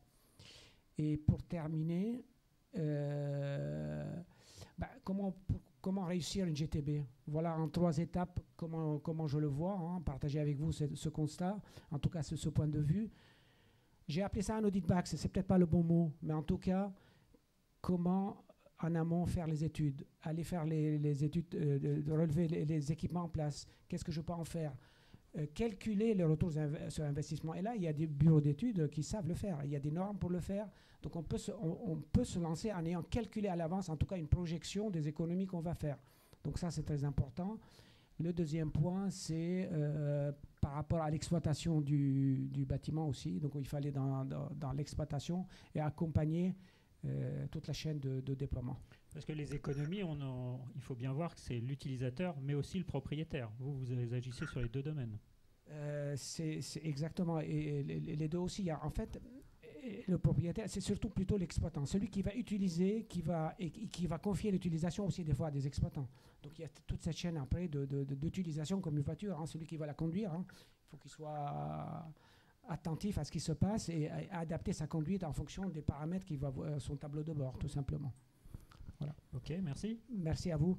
Je passe la parole à mes collègues, à Luc. Merci Paul. Je vais juste prendre ça. Merci. Donc Axanta en quelques mots, en fait on apporte de la performance énergétique au sein du bâtiment. Et on va avoir 2 solutions. Une solution qui va être consister à remplacer les systèmes de production de chaud et froid en s'appuyant sur la géothermie. Et une autre qui va nous intéresser aujourd'hui, qui va permettre de piloter à distance les installations techniques en passant par la GTB et qui va donc rejoindre le point de Paul sur l'importance pour avoir la performance énergétique sur la durée de l'exploitation et du pilotage de la GTB. Donc sur ce poste-là, on va en fait intervenir sur toute la chaîne de valeur. On va passer de la conception, on va faire également les travaux GTB et on va derrière piloter la performance, enfin piloter la GTB pour apporter de la performance sur la durée. Alors le décret BAC, le décret tertiaire, on en parle, c'est contraignant, ça va entraîner des coûts, ça va vous entraîner des coûts. Alors la bonne nouvelle, c'est qu'il existe des mécanismes de financement qu'on peut mettre en face de ces coûts. Le premier, en fait, auquel nous, on va penser quand on a un projet GTB avec un client, ça va être les C2E. En fait, on va regarder en fonction de la typologie d'actifs, de l'existant, de la classe de GTB visée. Paul en parlait, GTB de classe A, B, C. On va regarder les C2E qu'on peut mettre en face, les C2E qui vont pouvoir être déduits du CAPEX. Donc ça, déjà, ça va être une importante baisse. Ensuite, la deuxième étape, et aussi un moyen de bonifier les C2E. Parce qu'en fait, la GTB qui donne le droit à le plus de C2E, c'est la classe A. B, ça en donne un peu moins. Et la C, ça en donne pas du tout. Mais on peut bonifier les C2E en encadrant les travaux avec un CPE. Alors, il faut une durée d'engagement de 5 ans. Il faut au moins que le prestataire s'engage au moins à faire 20% d'économie d'énergie. Mais dans ce cas-là, on peut faire plus 40% sur les C2E, ce qui n'est pas négligeable. Une fois qu'on s'est intéressé aux C2E, derrière, on va regarder sur la poche de CAPEX restante, on va regarder à proposer un tiers financement, si le client est intéressé, c'est-à-dire qu'on va proposer de financer nous-mêmes l'infrastructure GTB et on va se rémunérer sur les économies d'énergie en lissant le CAPEX sur plusieurs années. Avec l'objectif étant que dès l'année 1, les preneurs, enfin ceux qui payent la facture énergétique, aient une baisse des coûts sur leur facture et même en prenant en compte le forfait énergétique et que notre interlocuteur qui est l'asset n'ait pas de CAPEX à investir. Et alors le troisième point, et là on va revenir sur la notion de performance et d'exploitation du bâtiment, c'est les OPEX. En fait, il se trouve que les OPEX, c'est un service énergétique qu'on rend à l'asset, mais qui permet aussi de baisser drastiquement la facture énergétique. Et donc, en tant que tel, c'est possible de le refacturer à vos locataires, à vos preneurs. Alors on va maintenant voir dans la vie réelle comment ça se passe. Donc là, j'ai pris l'exemple d'un client assureur qui nous connaissait déjà parce qu'on faisait de l'énergie management pour lui et qui m'a appelé un jour en me disant je sais que le décret BACS arrive, j'ai, je pense, environ un peu plus de 100 actifs qui vont être éligibles, donc des actifs bureaux essentiellement qui vont être éligibles BACS. Et en fait, je ne sais pas comment m'y prendre. Donc nous, ce qu'on a d'abord fait, c'est une analyse macro de son parc. Et en fait, on a fait une stratégie de priorisation. On a regardé ce qu'il fallait mettre en conformité en priorité. Et dans le lot prioritaire, il y avait donc un actif de 16 000 m² de bureau, sur lequel on va faire le focus aujourd'hui, qui était à mettre urgemment en conformité pour des raisons purement réglementaires, mais également parce qu'on était dans un contexte avec un preneur qui était insatisfait de son confort et de la facture énergétique qui était non maîtrisée. Et donc, qui était en plus dans un contexte de renouvellement de bail. Donc il y avait un vrai sujet financier urgent pour l'asset, en sachant qu'il y avait une poche de CAPEX faible, voire quasi nulle, pour cet actif. Donc dans ce cas-là, notre approche, ça a été de regarder l'existant. Alors la bonne nouvelle, c'est qu'il y avait déjà une GTB existante qui certes avait des dysfonctionnements, mais qui était relativement récente. Et donc notre objectif, ça a été évidemment pas de tout changer, mais juste de voir comment on pouvait compléter l'existant. Donc on a estimé les coûts, on a regardé les différentes classes de C2E qu'on pouvait viser. Et en l'occurrence, là, le plus intéressant, c'est la classe A, parce qu'elle ne coûtait pas si cher que ça, en l'occurrence 320 000 €. La mise à niveau coûtait 320 000 €. Et parce que surtout, c'est elle qui donnait le droit à le plus de C2E, 280 000 €. Ce qui fait qu'en déduisant les C2E de la facture à notre client, il s'est retrouvé avec un CAPEX à investir de 40 000 €. Donc il a quand même dû chercher 40 000, mais c'était faible par rapport à ce que ça lui apportait. En l'occurrence, ce que ça lui apportait, c'était du confort, de la performance sur le long terme grâce, et j'insiste là-dessus, et je sais que Xavier va en parler aussi, au couple hypervision et energy management. Donc hypervision, c'est du pilotage automatisé avec une intelligence artificielle, comme Eric en parlait, qui va nous parler, nous envoyer des alertes, nous dire ce qui va bien, ce qui ne va pas sur l'actif. Notre Energy Manager va gérer ces alertes et va discuter, va s'intégrer à l'écosystème existant, va parler avec le mainteneur et avec le PM, et in fine avec l'asset. Et du coup, donc, IA appuyé par l'Energy Manager qui va suivre le site au quotidien, 7 jours sur 7, 24 heures sur 24, enfin l'IA 7 jours sur 7, 24 heures sur 24, et l'Energy Manager au quotidien, pour un coût de 12 000 € et un coût, comme on le disait au début, qui est refacturable au preneur qui voit sa facture énergétique baisser. En l'occurrence, là, on avait une baisse de la facture énergétique de 40 000 €. Et là, tu parles d'IA, donc c'est le thème à la mode. Donc là, tu as donné des exemples de qu'est-ce que ça commençait à faire. Est-ce qu'on peut imaginer un jour des bâtiments pilotés complètement en IA en termes d'énergie ? Alors, moi, je sais que l'IA, on voit un peu ça comme une solution miracle. Moi, je vois ça comme une solution qui permet d'apporter des économies d'énergie, mais qui, sans energy management, va rapidement s'éloigner un peu de la réalité. C'est-à-dire qu'il faut qu'il y ait un être humain qui pilote, qui vérifie de temps en temps les réglages, qui parle avec le mainteneur. Il faut qu'il y ait de l'humain dans le bâtiment. Sinon, pour moi, au bout d'un moment, il va y avoir des dérives, il va y avoir des automates qui vont tomber en panne et on va pas faire attention à temps. Et donc, il y a besoin du couple. Et avec ce couple, on a de la performance sur la durée. C'est vrai que ça offre sûrement des grandes voies d'optimisation, parce qu'on aurait un IA qui a ses standards de consommation par bâtiment, mètre carré, type de bâtiment. On voit tout de suite qu'elle pourrait dire, bah là, mon bâtiment, il n'est pas performant, ou moyennement, ou super. Il y a ça, et l'autre point important aussi, c'est que l'IA et globalement l'automatisation des process, des alertes, des alarmes critiques, en fait, c'est un gain de temps énorme pour l'Energy Manager, et donc c'est une baisse du coût du pilotage énorme. J'en parle d'autant plus en connaissance de cause que nous, on faisait aussi de l'energy management et on en fait pur.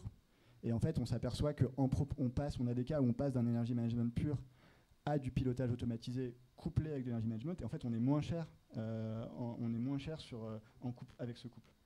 On est plus performant, on est moins cher. Bon, là, en l'occurrence, on fait 26% d'économie d'énergie. Ok, merci. Et ce sera tout pour moi. Je vais laisser la parole à Xavier. Merci Luc. Alors, 2 mots sur Adviseo. On est une société du groupe Hager depuis maintenant quelques semaines, de 120 personnes, dont le métier est de faire des économies d'énergie à nos clients à l'échelle de leur patrimoine immobilier. Voilà, on arrive toujours à l'échelle de patrimoine. On accompagne des clients comme Gessina, Orange, la SNCF, voilà, pour les accompagner sur l'optimisation énergétique de leur parc. On a un peu plus de 85 millions de mètres carrés aujourd'hui qui sont agrégés en termes de consommation énergétique dans une plateforme digitale qui s'appelle Savvy, voilà, qui est un EMS pour ceux à qui ça parle. Et on a aussi, Luc en parlait, une démarche d'énergie management qui nous permet d'accéder aux économies d'énergie avec nos clients. Alors, et là, ça rejoint complètement ce que Luc a évoqué. Nous, on voit le smart building et a fortiori l'IA et ce qui vient demain comme un facilitant pour l'amélioration continue par l'énergie management avec des personnes donc, qui vont piloter la performance, de l'analyse. Donc l'analyse, c'est l'ensemble de la collecte des données énergétiques, qui est pour ceux qui s'y sont j'allais dire mis en termes d'efforts vis-à-vis de votre patrimoine, vous vous rendez compte à quel point c'est difficile déjà d'avoir des données fiables sur la durée de consommation, donc à la fois les factures, les données GRD, l'ensemble des données qui peuvent provenir d'IoT, de GTB, etc. C'est un travail constant et de longue haleine, jusqu'à la mesure de l'impact. On a beaucoup parlé aujourd'hui d'économie d'énergie.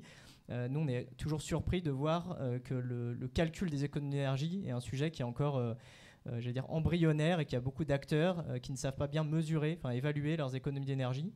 Il y a des règles de calcul qu'on utilise chez Adviseo, je crois que c'est le cas aussi chez Axinta, on utilise beaucoup l'IPMVP, qui est un référentiel international qui permet de comparer des choses comparables sur la durée. Voilà. Une économie d'énergie, c'est pas juste de comparer la facture N à la facture N-1, ça fonctionne pas.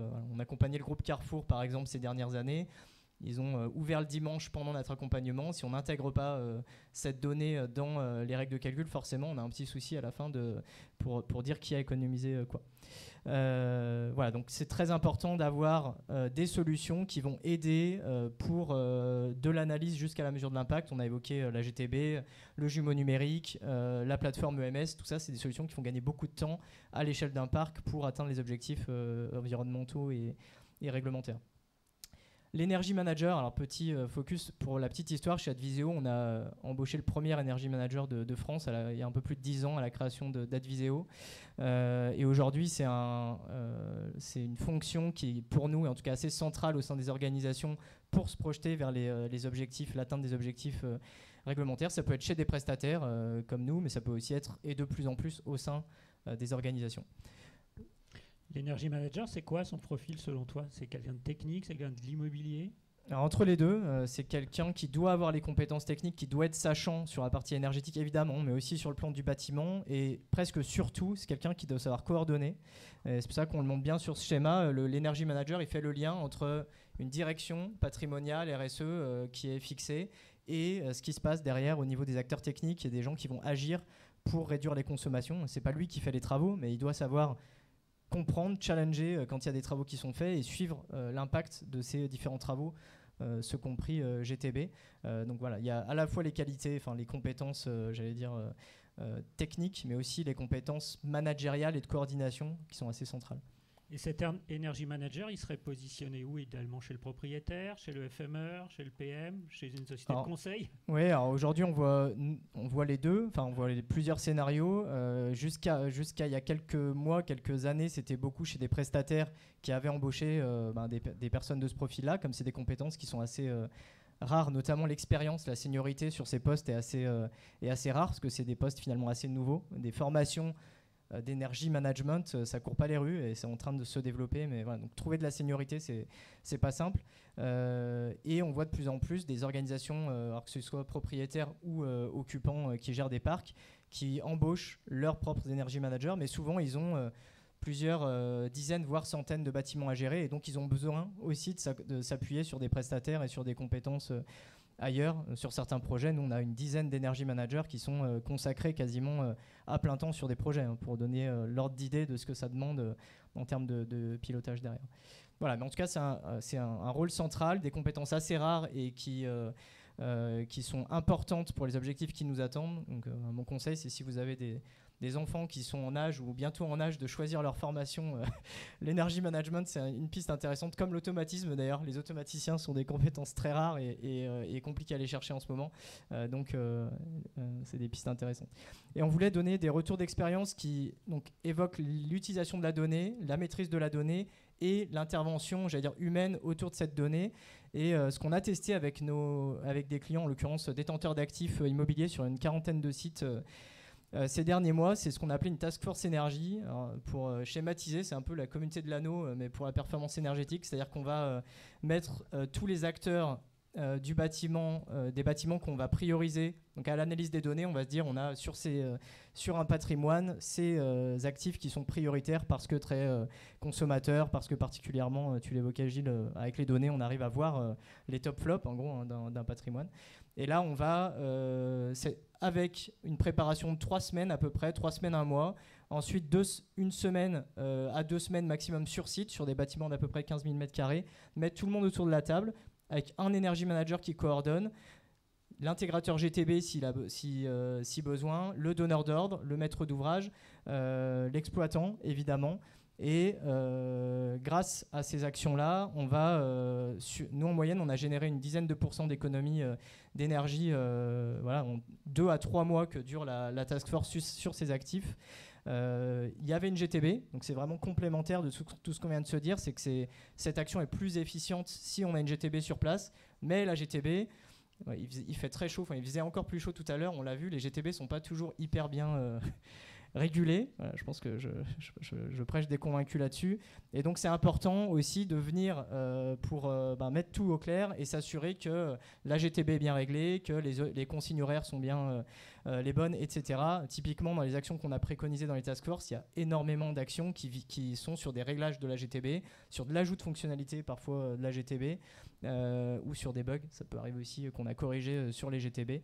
Mais voilà, c'est pour vous dire que ça, c'est des actions qui ont permis des gains d'une quarantaine de milliers d'euros par site pour un investissement inférieur à 20 000 euros par site et avec un temps de retour sur investissement inférieur à 5 mois. Et ça a été permis par les solutions Smart, donc la plateforme EMS qui nous a permis d'analyser les données en amont et qui nous permettent de suivre en aval que les actions sont toujours suivies et que les réglages restent les bons.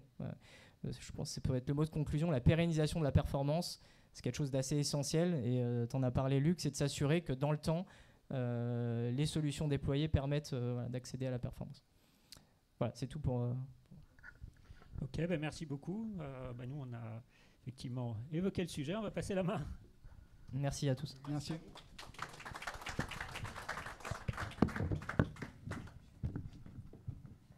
Alors merci aux intervenants et merci pour le respect du timing qui était important. Alors maintenant, on va passer à une partie qui est un petit peu différente, sondage. Donc c'est là où vous allez bosser, comme tout le monde. Donc pour le faire, on a essayé de se creuser la tête pour essayer de faire une chose participative. Donc vous pouvez sortir vos téléphones parce qu'on va faire un petit sondage. Donc l'idée, c'est là, on a eu, pour vous faire un petit peu une introduction, vous présenter le contexte, c'est que vous avez les solutions, elles existent, elles fonctionnent. C'est ce que vous disent les fournisseurs de solutions. Ça, il n'y a pas de doute là-dessus. Maintenant, ce qui est important, c'est que on revient au mot de départ. La dynamique, elle est quand même pas si folichonne que ça, excusez-moi le terme. Donc maintenant, ce qui est important, c'est essayer de comprendre avec différents intervenants qui vont se prêter au jeu, membres de la table ronde. On va essayer de comprendre tous ensemble quelles sont les limites, comment on peut accélérer, quels leviers on pourrait déployer, notamment à travers le financement et la valorisation. Alors, si les membres de la table ronde veulent bien me rejoindre, donc Jacques, Eric, Olivier et Gilles. Alors, vous allez leur avoir le QR code. Vous pouvez commencer effectivement à vous connecter. On a un sondage WooClap. Alors, il n'y a pas de publicité, mais c'est l'outil gratuit que j'ai trouvé. Mais en tout cas, voilà, on va lancer le truc. Alors, je vais devoir désactiver ça.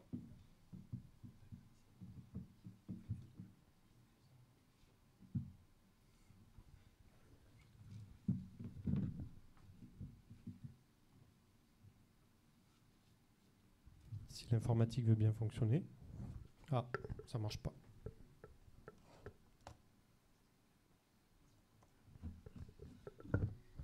t'inquiète pas, le service technique arrive.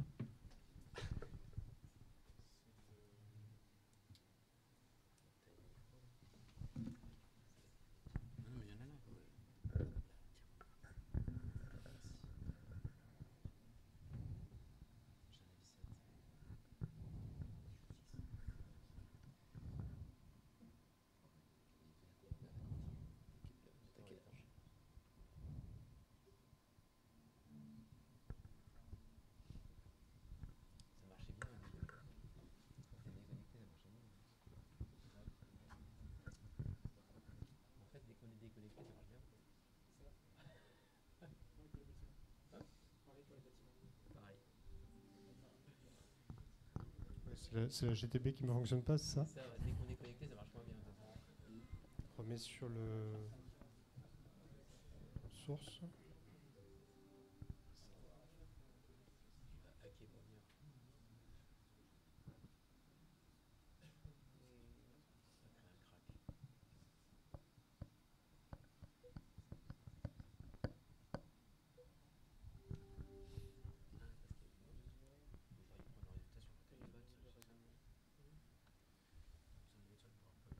Bon, un petit problème technique, ça va arriver. Donc il y a un super sondage. Dès qu'on pourra effectivement le mettre à l'écran, vous verrez, on a 2 questions. Donc l'idée, c'est d'avoir un sondage sur chacune des questions. Donc vous faites le sondage. On fait intervenir la table ronde, les membres de la table ronde en live pour nous expliquer. Ils ne sont pas préparés, hein, il n'y a pas eu de préparation, il n'y a pas de support. Donc ils se prêtent au jeu, mais ils vont intervenir pour essayer de donner leur vision, en tout cas leur vision individuelle ou leur vision en tant que professionnel des difficultés qu'on peut rencontrer sur les sujets que vous aurez sélectionnés et des leviers qu'on pourrait imaginer. Et ensuite, on vous demandera d'interagir pour venir compléter tout ça. L'idée étant à la fin de pouvoir effectivement avoir un aperçu assez collectif de ces différents sujets. Donc j'essaye de...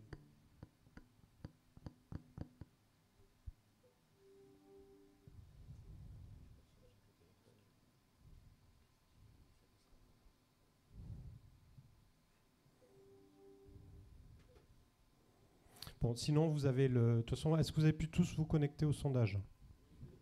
Oui, non.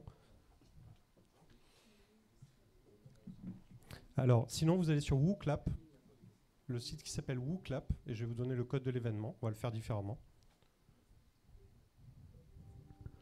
Ça marche pas? Oui, on va le faire comme ça. Donc, est-ce que tout le monde est connecté sur le site WooClap? Oui. Voilà. Et le code, c'est HFD. FUK. HFD FUK, le code événement. Il y a un code événement normalement, non?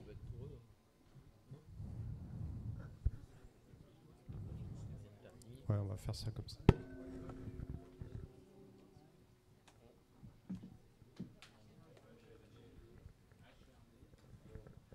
HFD. F.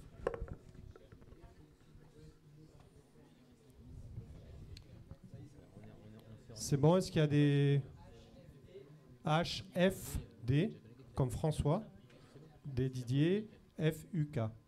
Donc François, Ursule, Koala. Désolé, c'est le seul que j'ai trouvé. Oui, j'avoue que j'ai un peu oublié les bases. C'est un peu loin là, mais...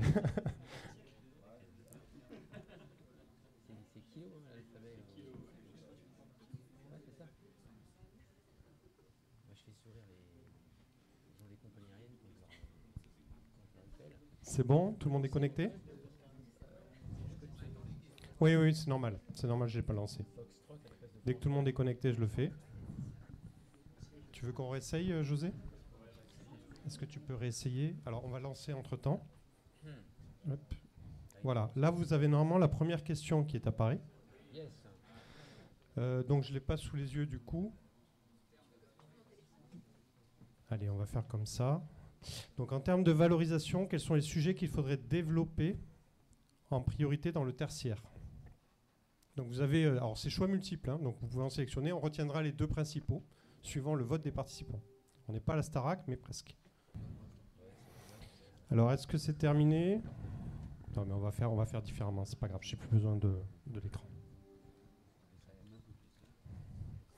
Donc, messieurs, les résultats des votes. Donc, les 2 principaux sujets, alors on ne peut pas vous le montrer du coup, mais c'est pas grave. Je ne sais pas si vous le voyez sur le téléphone. Vous ne voyez pas les résultats. Donc, on a effectivement 18 personnes, alors 27 personnes pardon, qui ont voté pour réduire les consommations d'énergie, soit 82% des personnes, des votes, pardon, et 18 personnes qui ont voté 19, maintenant 28, et si vous changez, 56% qui pensent qu'il faut renforcer le partage des données entre le propriétaire et le locataire. Donc on va arrêter là, effectivement. Voilà les 2 sujets majeurs qui se détachent. Donc maintenant, à vous, côté table ronde, effectivement, de vous prêter au jeu et de nous dire un petit peu sur ces 2 sujets, quelles sont les principales problématiques que vous pouvez rencontrer dans vos expériences, ce que vous pouvez identifier, et également les leviers ou ce qu'on pourrait imaginer ou ce que vous voyez, vous, dans vos entreprises, comme solution à travailler, en tout cas pour développer et accélérer. En tant que propriétaire, effectivement, la réduction des consommations, c'est le point principal. Alors, déjà, se rappeler qu'il n'y a pas pire en termes d'immobilier et en termes d'ISR qu'un immeuble qui est vide. Donc si déjà on pouvait avoir des locataires, déjà on serait content, sur tous nos immeubles. Et ensuite, la réduction des consommations passe par un point de base qui est de savoir quelle consommation, qu'est-ce que consomme chacun de nos immeubles. Sur la partie commune, c'est pas un souci, on le sait. Aujourd'hui, on a les consommations d'eau, on a beaucoup de choses. Sur la partie locataire, le problème que l'on rencontre principal pour nous, c'est que si le locataire ne nous donne pas autorisation, on n'a pas accès à ces consommations. Et donc, on n'a pas la consommation globale de l'immeuble. Donc ça, c'est un vrai sujet que n'a pas traité le décret tertiaire. On regrette, on aurait préféré une obligation du côté locataire et que toute la responsabilité soit du côté propriétaire. Très clairement, je pense que ça aurait été plus simple, parce que la notion de FA aujourd'hui fait qu'on est persuadé qu'on ne saura jamais si on a fait les moins 30% à la fin. Ce sera quasiment impossible à voir. Mais la consommation, c'est clair que c'est le point de départ. Et effectivement, l'autre sujet que l'on a, c'est ce que tu disais, Gilles, tout à l'heure, c'est qui est responsable de l'évolution de cette consommation entre tous les acteurs qu'on a dans l'immobilier. Et on voit le jumeau numérique comme étant un petit peu le point central qui pourrait mettre tout le monde d'accord sur des données surtout qui sont factuelles. Ce qui nous manque aujourd'hui, c'est les données factuelles en disant je vais voir mon locataire, voilà, la consommation d'il y a 2 ans c'était tant, l'année dernière c'était tant, voilà ce qu'on propose de faire comme travaux avec un partage si possible des coûts pour l'année prochaine, et on se revoit dans 1 an pour voir où on en est et combien on a diminué de consommation. Moi, de mon côté, je me rappelle quand j'étais très au contact des locataires, alors ça va aller un peu aussi dans le sens de l'occupation des bâtiments, on parlait quand même souvent beaucoup de confort. GTB, effectivement, pour un utilisateur, bon, il ne sait pas qu'elle est là, mais lui, ce qui lui importe, c'est effectivement, quand il arrive au bureau le matin, que ça soit bien chauffé, bien refroidi hiver, été. Et c'est vrai que c'est des sujets techniquement complexes à piloter, on le voit, par les mainteneurs, les sociétés multitechniques, les facility managers ou en interne. Et la base pour un locataire, c'est que il paye un loyer, il faut que le bâtiment soit confortable. Et du coup, finalement, si c'est le cas, il a moins envie de changer de bâtiment. Et c'est un peu un cercle vertueux aussi pour les propriétaires de garder ce fameux taux d'occupation élevé. Et donc sa rentabilité de société et garantir toujours des loyers performants. Donc pour moi, effectivement, confort des bâtiments. Bonjour à tous. Alors moi, je trouve c'est pas mal le sondage, c'est qu'en fait, c'est bien de partager la donnée, mais si on économise, c'est mieux d'annoncer des bonnes nouvelles. Parce que si vous partagez les données en disant que vous avez consommé beaucoup et que vous allez avoir vos charges qui vont augmenter de 30%, c'est pas top, quoi.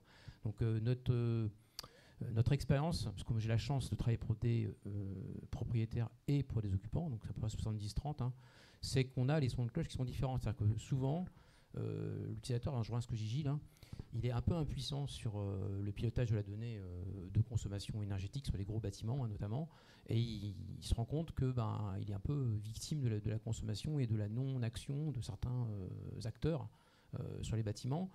Et aujourd'hui, on les accompagne la plupart du temps. Alors, idéalement, ce serait de se tourner vers le bailleur pour qu'on puisse mettre des annexes DEBO, les forçant à partager les données, en leur demandant un accord. Parce que dernièrement, on échangeait sur une autre conférence, on me disait mais les baux ne sont pas bien faits. Justement, il faut les modifier.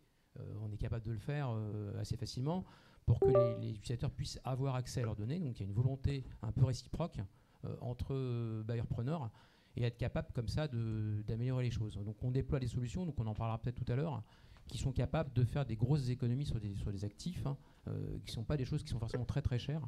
Il ne faut pas forcément aller chercher des fonds des C2E, parce que c'est un peu la jungle parfois. Et voilà, l'expérience qu'on a sur l'énergie, c'est vraiment le premier sujet, l'énergie et le partage de la donnée. On est d'accord? Oui, il y a trois, avec seulement 5 questions, enfin 5 réponses possibles, ça m'évoque 3 réactions. D'une part, c'est intéressant de voir que la sécurité des occupants, la sûreté et sécurité des occupants, c'est pas tellement un sujet. Moi, ça me surprend. Alors en fait, ce qu'il faut dire derrière, c'est qu'il n'y a pas une vraie confiance apportée au numérique pour s'occuper de ce sujet important. La sûreté et sécurité, tel que le sondage le révèle, on fait plus confiance aux humains qu'au numérique. À discuter, pourquoi pas? C'est un point de discussion intéressant. Et c'est très proche du sujet faciliter la multiloc ou la sous-location. Les preneurs, ils détestent la sous-location, la multilocation. Vous-même, vous détestez la colocation chez vous. Donc, on habite chez soi, c'est normal. Et chez soi et sûreté sécurité, c'est 2 sujets qui sont cousins. Donc derrière, on se dit, bon, en effet, il y a 3 réponses qui ont des scores élevés, c'est révélateur. Le second point, partage de la donnée, c'est bien, c'est encouragé en plus par la réglementation, merci le décret tertiaire. Cette donnée, pour que ça soit partagée, il faudra qu'elle soit partagée selon des approches communes, des référentiels communs. Et donc, c'est pas un hasard si on fait cette conférence en collaboration avec la ICN. Il y a un vrai sujet sur comment on partage la donnée. La SBA travaille beaucoup sur les sujets de gouvernance de la donnée, qui y a accès, comment on fait pour que la donnée soit comprise de bout en bout, depuis RTE jusqu'à l'exploitant du RIE, de l'immeuble multilocataire de bureau, comment un signal complet est transmis de personne en personne, chacun dans sa langue. C'est un vrai sujet complexe et on y travaille. Dernier point, la réactivité. Donc Upstairs, on travaille à la fois avec des propriétaires et des preneurs. Les propriétaires, ils font le reporting bimestriel, trimestriel, annuel, voire pire. Le preneur, il a un vrai enjeu de réactivité. Il a besoin de savoir rapidement quand il y a un souci. Le ou la directeur des moyens généraux, il ne veut pas que le patron l'appelle pour dire l'ascenseur est en panne. Il veut envoyer un mail à son patron en disant « Au fait, patron, l'ascenseur est en panne, on s'en occupe ». Un enjeu de réactivité très très fort chez les preneurs. Et c'est un point qui est clé dans les sous-jacents des 3 réponses, le partage de la donnée, le confort des occupants et les consommations d'énergie. Pour le preneur, en particulier les consommations d'énergie, ce n'est pas au mois de mars qu'il faut réagir. Il faut être très très réactif. Donc derrière, le moteur de la réactivité est clé et c'est ce qui légitime le numérique.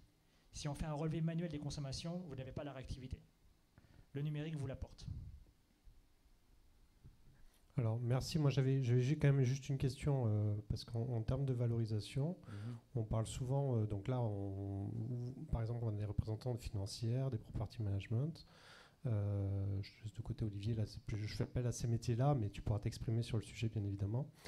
Mais en termes de valorisation, moi ce que je comprends, on parle souvent dans la réduction des consommations d'énergie de la place de la valeur ou la création de la valeur entre le propriétaire et l'occupant. Parce que finalement, c'est l'occupant qui paye les factures, mais c'est le propriétaire qui finalement gagne de la valeur sur son bâtiment. Est-ce que vous pouvez nous éclairer un petit peu plus sur ce sujet-là? C'est ce que je voulais rajouter tout à l'heure justement, c'est que le ROI d'un bâtiment, il se calcule non pas sur un one-off, il se calcule sur du long terme, sur la durée d'un bail notamment. Et je pense que les foncières ont tout intérêt à présenter des bâtiments avec des charges qui sont faibles, en mettant des bâtiments un peu flex ready, comme on est en train de le préparer avec la SBA. Et ça, c'est vendeur. Ça veut dire qu'on s'engage sur un bâtiment à faible consommation. Et quoi de plus naturel que de dire on va rester dans notre bâtiment parce qu'en fait l'offre va être de plus en plus compliquée, ça va être une manière de se différencier de plus en plus importante dans les différents mètres carrés qui seront disponibles, et il y a de la vacance. Et donc je pense que c'est un moyen de se différencier très facilement lorsqu'on fait des investissements, et seul le bailleur est capable de faire des investissements pérennes sur cette typologie de bâtiment, puisqu'en fait avec le solaire, la recharge des véhicules, il y a plein de solutions aujourd'hui qui existent et qui permettent donc d'atteindre des objectifs très très ambitieux. Ça a deux objectifs. C'est un, de garder nos locataires, en leur montrant que leur immeuble est de plus en plus performant. Donc ça, il faut leur prouver. Et ça, c'est sur la collecte de données. Aujourd'hui, on est passé même au stade suivant. C'est pas la consommation, c'est le carbone embarqué, c'est l'émission de carbone, c'est la conso, c'est quelque chose dans la tête des gens, c'est déjà derrière nous. C'est pas tout à fait le cas, mais et nous, on est en train de lancer une collecte sur l'eau, qui sera sûrement le sujet, prochain sujet, et sur les consommations d'eau. Et donc ça, c'est la conservation de nos locataires qui ont la possibilité de sortir par rapport aux dates de break, par rapport au bail agile qu'on a lancé au sein de la Française, et donc du coup ils peuvent sortir quand ils veulent, donc du coup il faut qu'on les embarque. Et un point qu'on n'a pas trop évoqué, c'est l'usage. C'est nous, on peut faire tous les travaux qu'on veut. Si le locataire considère que Madame Michu, qui est au bout du couloir, qui a froid, il faut qu'elle ait 22 dans son bureau, on n'ira pas contre. Très clairement, on préfère garder le locataire plutôt qu'aller vers le conflit. Et je ne cite pas les cabinets d'avocats qui veulent, eux, que ce soit chauffé à plein régime, même le week-end, parce que de toute façon, s'il y a un avocat qui passe, il faut qu'il est chaud. Donc ça, et la revente, oui, mais ça, la revente, on est plutôt en attente, nous, d'un certificat de l'État ou de quelque chose qui nous prouverait à notre acheteur que notre immeuble est performant. Parce qu'on peut tous le dire, enfin, tous les acteurs le disent, mais aujourd'hui, à part le DPE, et on n'a même pas encore l'attestation décret tertiaire, on a juste un État avec un beau drapeau, mais on ne sait pas si on est conforme ou pas, on n'a pas moyen de le prouver. Et ça, c'est la charge de la preuve aujourd'hui, elle est compliquée à obtenir. Après, quand l'immeuble il change de main, moi je me rappelle, on avait fait des audits au moment de la phase de commercialisation. La valeur, elle est impactée aussi. Donc c'est vrai, quand vous pouvez présenter un bâtiment vertueux, très performant, il y a quelques millions qui se récupèrent à ce moment-là. Tout à fait. Le seul problématique, c'est aujourd'hui comment on sait que l'immeuble est performant si on fait un audit. Alors que si on avait des audits réguliers, quasiment tous les ans, qui pourraient nous servir aussi au niveau de nos locataires, pour leur prouver avec un vrai tampon d'un certificateur, entre guillemets, ça serait plus simple pour nous, plutôt qu'à chaque fois se poser la question. Je rebondis sur la table ronde que vous avez animée avant. La blockchain est un exemple caractéristique d'une traçabilité immuable permettant de livrer une data room, exemple de toute discussion. On fait donc des audits d'occupancy aussi, pour connaître un peu pour essayer d'adapter la consommation énergétique à la présence des personnes, pour respecter le code du travail. C'est pareil. On a de la data qui reste dans un data lake à disposition des personnes qui en ont besoin, et ça c'est immuable. Et je pense que l'avenir c'est ça, c'est de pouvoir tracer l'ensemble des trajectoires qui vont être en complément du certificat qu'on attend et qu'on n'a pas forcément au moment aux dates clés. Il y a aussi tout ce monde des entreprises qui sont propriétaires de leurs bâtiments. Je pense beaucoup aux industriels, aux sociétés healthcare ou ainsi de suite, qui eux payent 100% de la facture énergétique. Là, on n'est plus dans un monde refacturation, propriétaire, locataire. C'est aussi un pan important de l'économie, avec des consommations souvent qui sont sans commune mesure avec le monde du tertiaire, quoi. D'accord, tout à fait. Alors on va passer aux questions juste pour terminer, et après on vous passe la main. Juste en une phrase, c'est quoi la solution que vous privilégieriez pour optimiser la valorisation ou l'impact de ces solutions sur la valorisation? On va passer aux questions, je pense. Non, mais quel levier, quel axe de travail vous préconiseriez à court terme, le truc prioritaire que tout le monde a en tête et qui pour vous était primordial? Alors, l'audit technique, voir ce qu'il y a en place déjà. On prend rendez-vous, semaine prochaine c'est fait. C'est vraiment ça, très rapide. En plus, les choses sont bien faites. Le décret PAX rend obligatoire la visite du système PAX de pilotage tous les 2 à 5 ans. C'est obligatoire. C'est un compte propriétaire, pour rappel.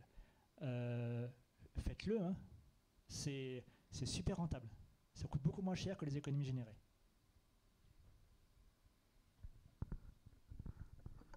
Alors, nous, c'est connaître nos immeubles. Aujourd'hui, qu'on soit clair, en tant que propriétaire, jusqu'à maintenant, on connaissait très bien nos locataires, on connaissait très bien la facturation, etc. Les immeubles, c'était une problématique qui est plutôt locale, qu'on laissait au FM, au PM, en tant que propriétaire. Si on ne pouvait pas le voir entre l'achat et la vente, c'était bien. Aujourd'hui, tout a changé, je dirais, depuis le Covid, tout a changé. Donc, du coup, nous, c'est déjà de connaître nos immeubles. Donc, on y va, comme je vous disais, nous, on a un peu plus de 2000 immeubles. On peut, alors, moi, si on me le fait en 24 heures, je suis content, mais j'ai peur que ça prenne un peu plus de temps. Et que, du coup, ça demande beaucoup d'efforts, surtout. Et un problématique qui a été évoqué lors de la table ronde, c'est comment j'arrive à maintenir ces données-là dans le temps. Moi, ça rejoint un peu ce que disent un peu les autres personnes de la table ronde. C'est connaître à la fois l'ADN de la foncière, parce qu'il y a quand même un ADN qu'il faut connaître. Ils sont pas identiques d'une foncière à l'autre, contrairement à ce qu'on pourrait croire. Connaître un peu les métiers, connaître un peu aussi les inputs, les données d'entrée en ce qui concerne les RH. C'est quoi les accords de télétravail? C'est quoi le calendrier classique d'occupation des bâtiments? Et ensuite, quand on va auditer le bâtiment lui-même, on a de mémoire, en digital chez CBRE, on n'a pas dû remplacer une seule GTB depuis que je suis chez CBRE, donc ça va faire 10 ans.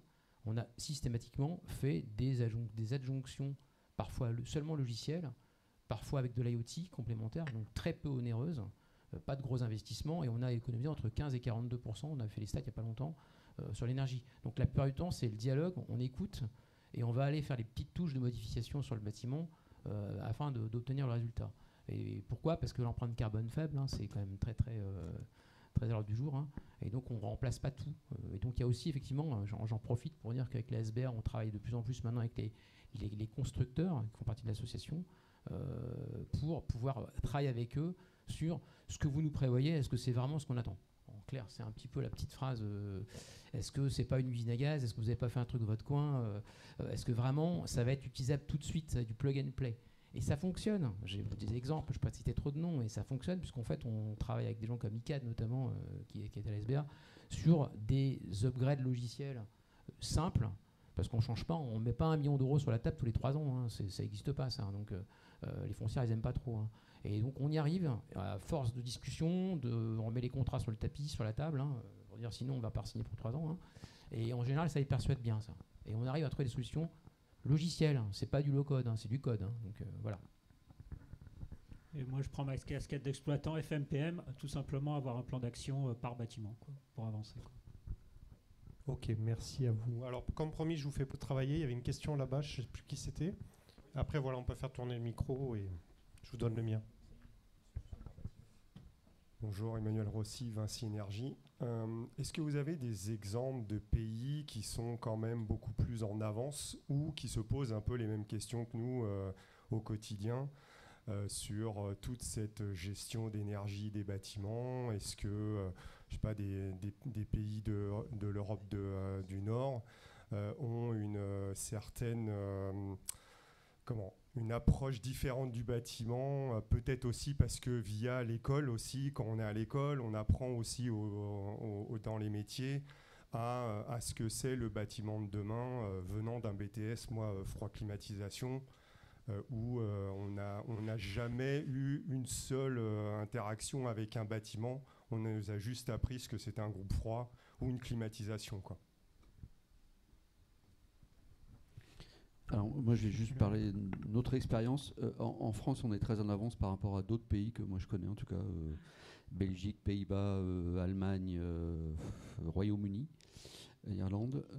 En Allemagne je pensais que c'était très carré, etc. En fin de compte c'est l'enfer pour avoir les consommations. C'est le pays le pire pour moi, les actifs en Allemagne.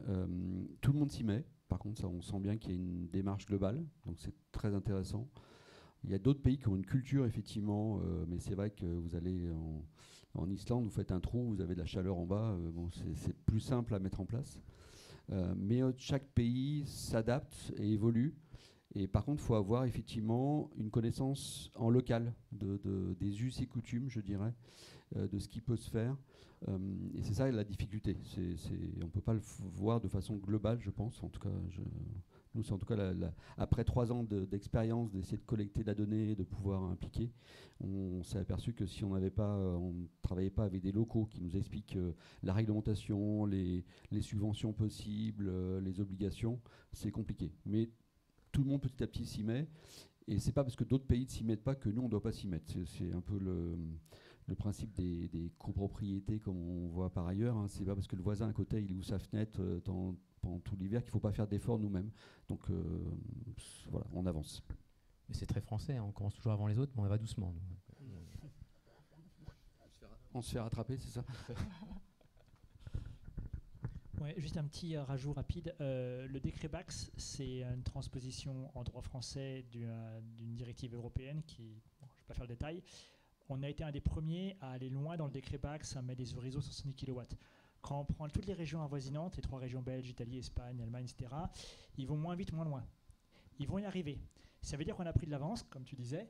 Ça veut aussi dire que l'avance qu'on prend maintenant, après, on est tranquille pour un moment. Donc, le message qu'on peut apporter aussi, c'est que le petit surcroît d'effort qu'il y a à faire en organisation pour dire, bon, maintenant, je vais assurer la conformité des CREBACS de mes actifs. Après, vous êtes tranquille pour un paquet d'années. Hein. Après, il y a peut-être un élément où certains pays européens sont plus en avance que nous, c'est les équipements green. Panneaux solaires, éoliennes, ces choses-là. Là, bon, voilà, avec les complexités réglementations françaises, on a peut-être pris un petit peu de retard, même si ça avance, quoi.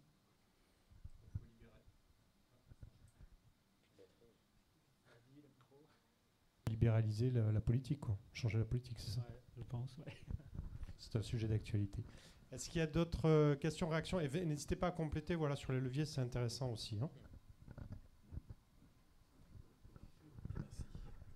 Oui, bonjour, Yann Lefebvre, Société Citoï. Là, on parle beaucoup de tout ce qui est équipement, CVC. Comment vous voyez aussi le sujet de l'enveloppe, tout ce qui est encore plus difficile à acquérir en termes de data et de couplage avec la réflexion et l'intelligence qu'on peut mettre dans les systèmes de gestion de l'énergie, parce que améliorer des équipements quand l'enveloppe est pas performante, c'est moins performant. Donc pour vous, c'est un sujet qui est, ma question c'est celle-là, c'est un sujet qui est traité de la même façon que celui qu'on est en train de discuter, ou c'est vraiment une thématique qui est complètement à part dans vos démarches au quotidien, et savoir comment ça s'insère en parallèle? C'est une question qui correspond à un cas d'usage. J'ai une mutuelle qui m'a commandé un audit il y a à peu près 2 ans. Et on a, la plupart du temps, les gens ont une approche très cartésienne. Vous me trouvez la solution de GTB capable de faire le décret BACS pour tous mes actifs. C'est en général de la demande, hein, c'est les bisounours. Hein. Alors on commence à regarder le portefeuille d'actifs, hein, c'est pas chose à faire. On fait, comme l'a dit Olivier, on s'est déplacé sur quelques actifs de différentes typologies. Et on s'est vite rendu compte qu'il y avait 3 boîtes. Il y a la boîte des actifs où avec pas grand-chose, on va gagner 20%. Il y a la boîte des actifs où il faut reprendre la GTB, la remettre à la poubelle et la recommencer. Puis il y a la 3e classe d'actifs, comme vous dites, où je reprends l'expression d'une collègue qui fait du résidentiel qui me dit on chauffe les petits oiseaux. Hein. Et donc là, on aura beau mettre ce qu'on voudra, il faut d'abord commencer par changer les façades. Et donc là, on a effectivement besoin d'orienter les différentes démarches en fonction de la typologie des résultats des audits. Et on va pas s'amuser à mettre une GTB hyper performante sur un bâtiment. On doit d'abord mettre un investissement CAPEX lourd pour refaire la façade. On a fait récemment une grosse opération Boulevard Haussmann où on a fait effectivement des travaux énormes de façade. Et ensuite, on a été mettre une GTB dernier cri. Et là, on est en DPEB avec des consommations, des économies énormes. Mais c'est dans l'ordre, on ne fait pas l'inverse, pour répondre à votre question. Je recommande quand même de... Alors, c'est très clair, la rénovation énergétique du bâti est fondamentale, mais ça prend beaucoup de temps. Le temps pour décider que les CAPEX soient libérés, c'est énorme. Le temps, on ne l'a pas trop. Donc, ce qu'on recommande, et d'ailleurs... teasing, la SBA va sortir début 2025 un livre blanc sur la rénovation énergétique et le numérique en partenaire. Si je puis dire, c'est fromage et dessert. On peut prendre l'un, on peut prendre l'autre, on peut vraiment prendre les deux. c'est pas parce qu'on a mis en place un pilotage numérique de ces actifs qu'on n'a pas le droit ensuite de le rénover. Si on conçoit bien ce qu'on met en place comme pilotage numérique, on n'aura pas besoin de le bénir, de le jeter. Donc c'est clair que la classe A Lamborghini qui fait papa-maman, classe A++ qui fait tout, c'est pas nécessaire au début, mais mettons en place un premier pilotage un peu intelligent de ces actifs. Comme ça, le jour où on a libéré les CAPEX, on a fait l'investissement, on a fait la rénovation et le bâti est plus performant, et ben c'est encore utile. En attendant, on a tout de suite engrangé les économies réalisées par le pilotage numérique et son excellent ROI qu'on a mis au début. Donc j'encourage vraiment à ne pas les opposer. Ils ont des durées, des temporalités, des coûts très différents, mais ils marchent très bien ensemble. Moi, je synthétiserais ça en disant qu'il faut qu'on puisse écrire l'histoire de chaque bâtiment avec le propriétaire en se fixant objectif, priorité, durée, budget. Ça se fait, c'est tout simple, c'est ce qu'on faisait il y a 20 ans. Donc, faut le refaire, mais en intégrant le numérique, justement, parce que ça change beaucoup les choses. Gilles, tu veux rajouter un mot? Non, c'est pas. Ouais, surtout que c'est des investissements qui sont énormes par rapport effectivement à de la maintenance, de l'upgrade de bâtiments, l'enveloppe. On parle d'autre chose, quoi. Oui, c'est finalement comme dans le résidentiel, le multigeste et le monogeste. Finalement, il faut des solutions adaptées à chaque bâtiment, à chaque maison, et non pas imposer un parcours unique, quoi. Alors évidemment, c'est mieux quand on fait la totale, mais on ne peut pas toujours faire la totale en une fois. Sachant qu'en plus, on n'a pas toutes les informations. Côté foncière, ils ont peut-être aussi des velléités à changer des choses par rapport à l'attractivité du quartier, par rapport à des zones, par rapport à les typologies de bâtiments. L'énergie, ce n'est pas le seul facteur qui détermine le fait qu'on lance des travaux. Ça peut être un fait déclencheur. On avait prévu de refaire une rénovation lourde du bâtiment. On se rend compte qu'il nous coûte de plus en plus cher en énergie. Et peut-être qu'on va l'avancer le projet de 2 ans. Ça peut être des choses comme ça. Oui, puis comme je disais tout à l'heure, nous on est encore au plat principal, on n'est pas encore au dessert et au fromage. Donc on essaie de traiter la masse. Par contre, effectivement, oui, c'est un indicateur, donc on en tient compte. C'est pas le seul. L'indicateur principal pour nous, c'est est-ce que cet immeuble est toujours louable, et s'il n'est pas louable, qu'est-ce qu'il faut faire? Et du coup, ça peut être soit des améliorations, soit ce qu'on a fait dernièrement. On rase l'immeuble, on en construit un autre. Et là, du coup, on le met aux dernières normes, etc. Faire des doubles, alors je ne connais pas grand-chose, mais des doubles parois ou des choses très lourdes. Alors en plus, nous, on n'est pas du tout promoteur, contrairement à des gens comme ICAD, donc on a plutôt tendance là à vendre l'immeuble au promoteur et qui nous le revend après, une fois qu'il a tout fait les travaux. C'est plus ça. Et en site occupé, c'est quand même compliqué. Aller expliquer au locataire qui va avoir un an de travaux pour son bien, c'est compliqué, et c'est pas trop le locataire qui est impacté. C'est l'usager, le salarié qui travaille là, qui va être impacté, et du coup c'est compliqué pour nous d'aller vers ce genre de démarche, surtout on n'est pas foncière, nous on est gestionnaire de fonds, donc ça veut dire qu'il faut aussi qu'on explique à nos investisseurs que pendant un certain temps il n'y aura pas de revenus, ou en tout cas il y aura des capex beaucoup plus importants, et c'est une démarche qu'on n'a pas encore abordée, sauf cas vraiment spécifique. Très bien, merci en tout cas pour cette première question. On va passer à la deuxième. Alors la première était création de valeur, la deuxième ça sera sur le levier du financement. C'est typiquement franco-français, le financement, mais ça marche comme ça en France effectivement, et c'est là où la politique impulse une dynamique à travers toute cette réglementation, ces financements, ces subventions. Donc voilà, je vous laisse voter tranquillement sur les sujets, et puis on va voir quelles sont les solutions à votre avis, sur lesquelles on pourrait accélérer, ou sur lesquelles on pourrait un petit peu modifier les solutions de financement afin d'accélérer la dynamique. Bon, tout à l'heure on était à 29, alors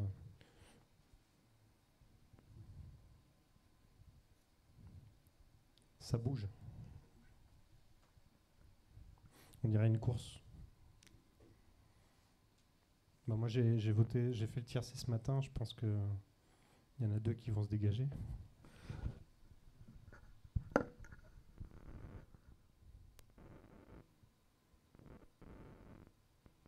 Est-ce que tout le monde a pu voter?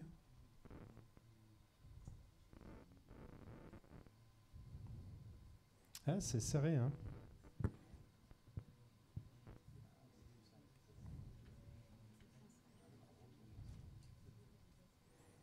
Bon, on a un petit peu moins de votes que tout à l'heure, alors ou alors c'est mieux réparti entre les différentes solutions. C'est peut-être le cas.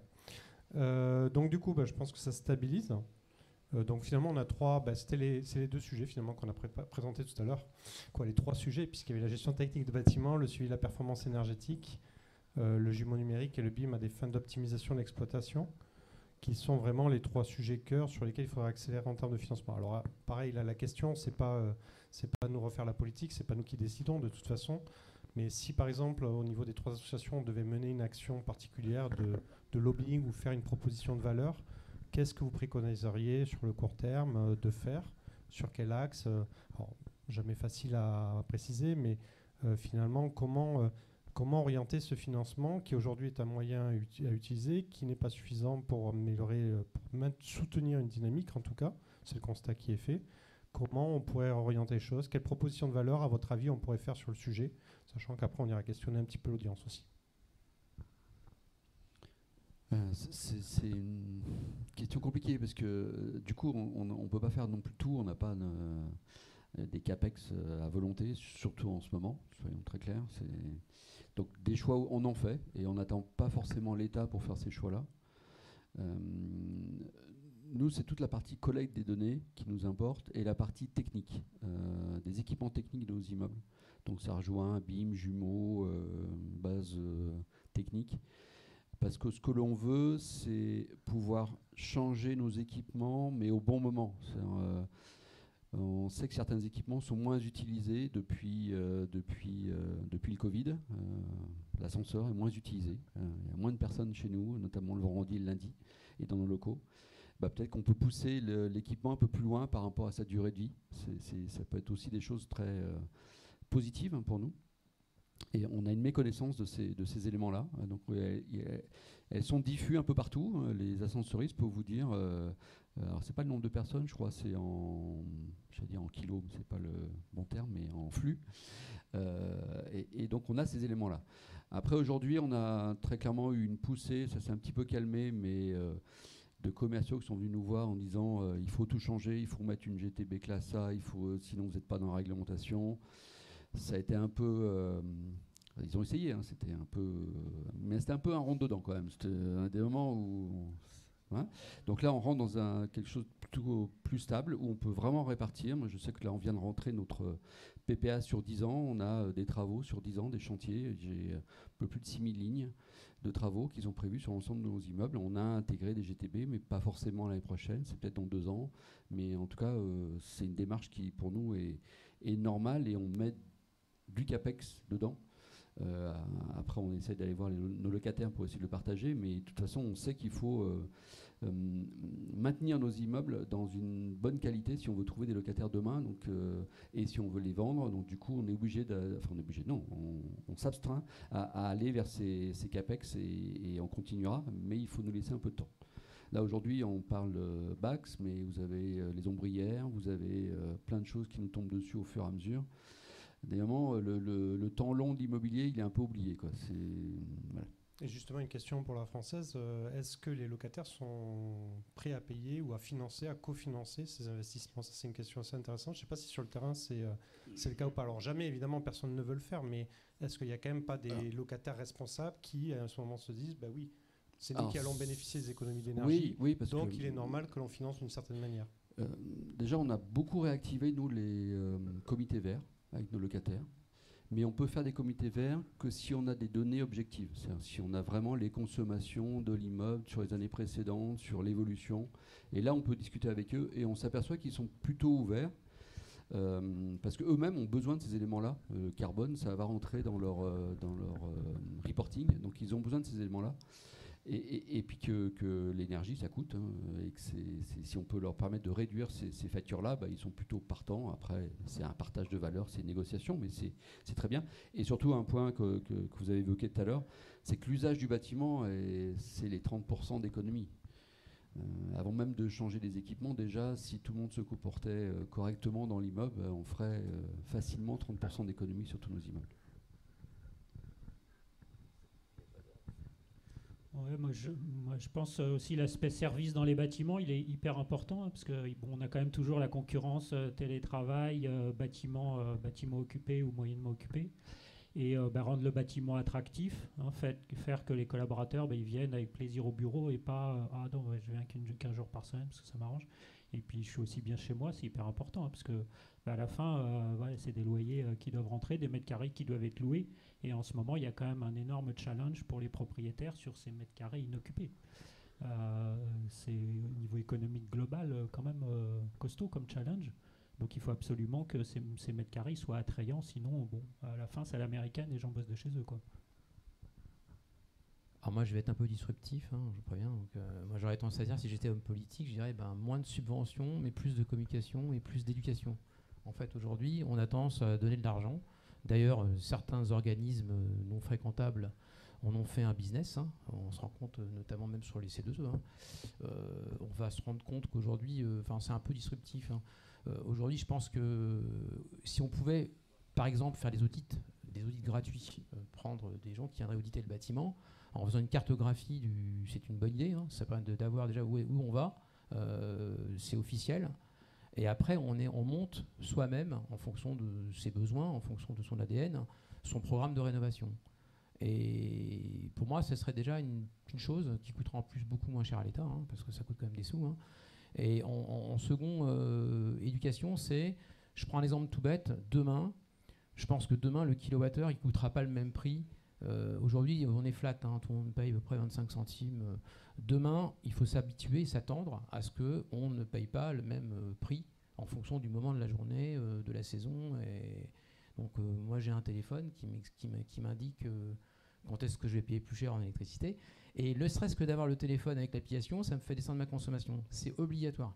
Donc, à un moment donné, la communication et l'éducation va être déjà... C'est les acteurs, c'est les utilisateurs. On avait fait une grosse rénovation semaine, dont je parlais tout à l'heure.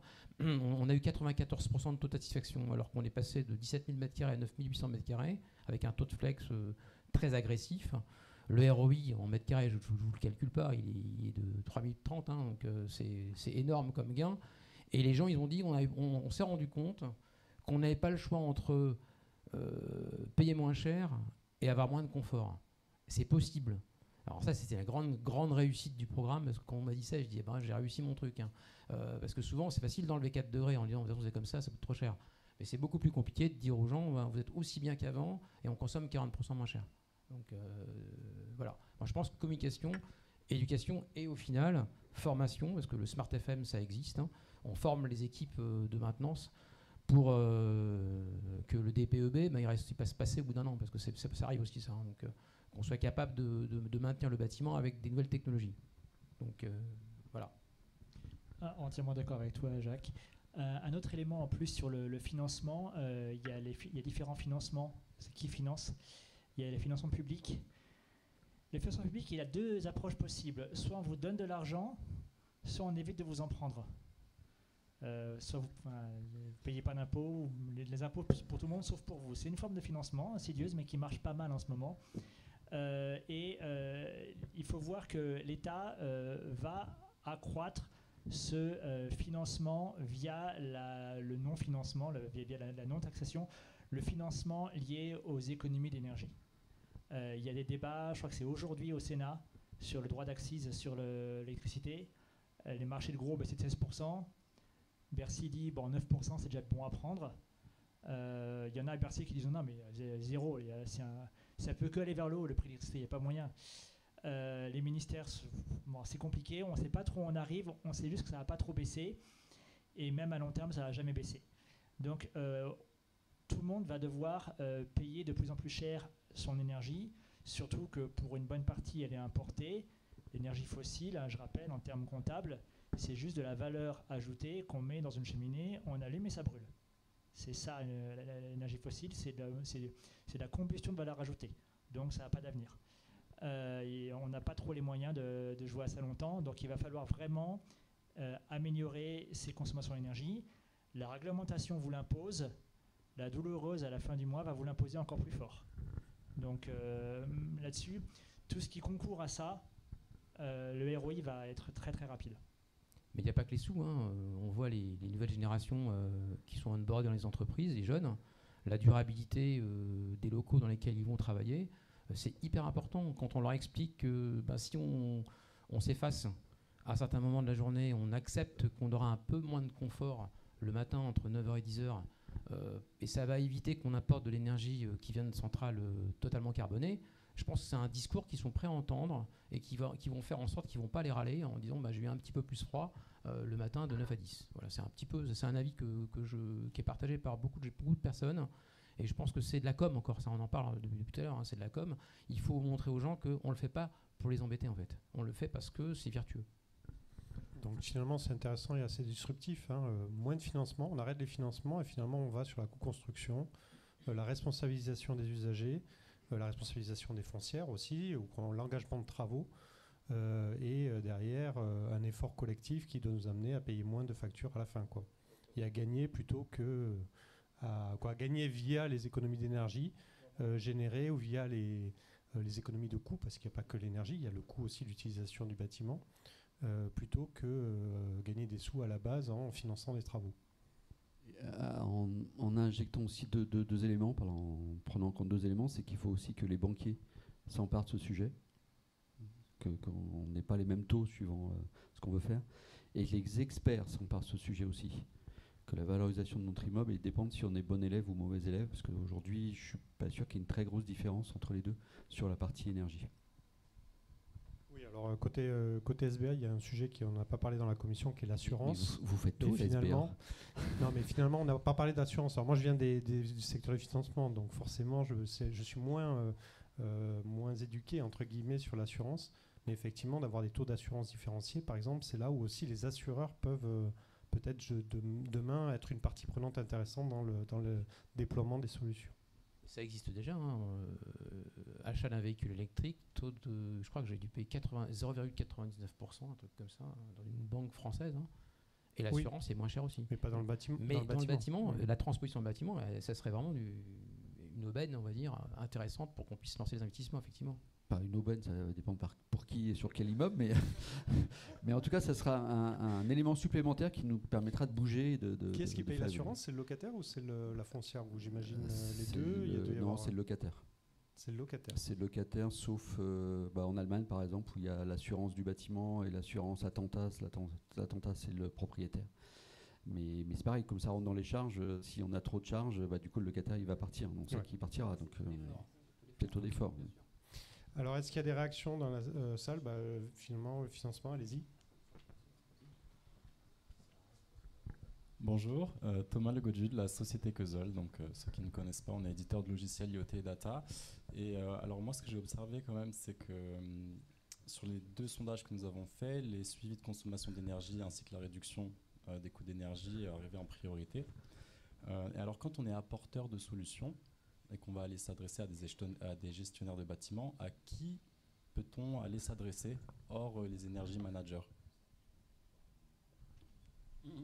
C'est une question compliquée parce que ça dépend, je crois qu'on l'a cité tout à l'heure, ça dépend de l'organisation de la structure. Vous avez des foncières où tout était internalisé, le PM, voire une partie du FN, donc du coup vous adressez à la foncière. Vous avez des gestionnaires de fonds, comme la Française, AXA et autres. Ce sont des PM extérieurs, donc nous on aime bien que ce soit les PM qui connaissent l'immeuble, qui nous amènent des solutions.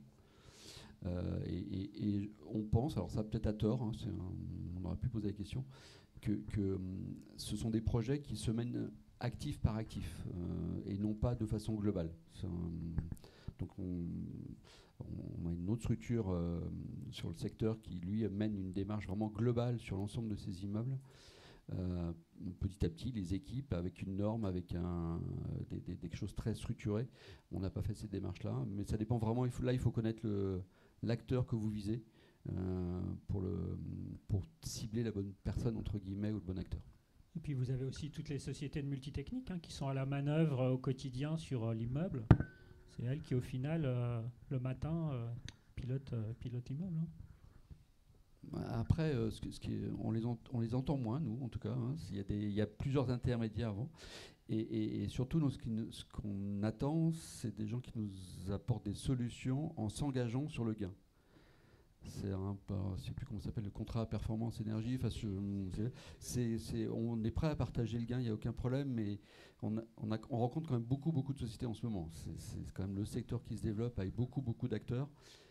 Qui dit vrai, qui dit faux, on ne sait pas. On est prêt, en tout cas, je pense qu'il faut qu'on aille vers des expérimentations, mais après, ça peut aussi ne pas réussir. Ça dépend de l'immeuble aussi et des actifs. Un petit complément peut-être, il y a 1 milliard de mètres carrés de bureaux en France.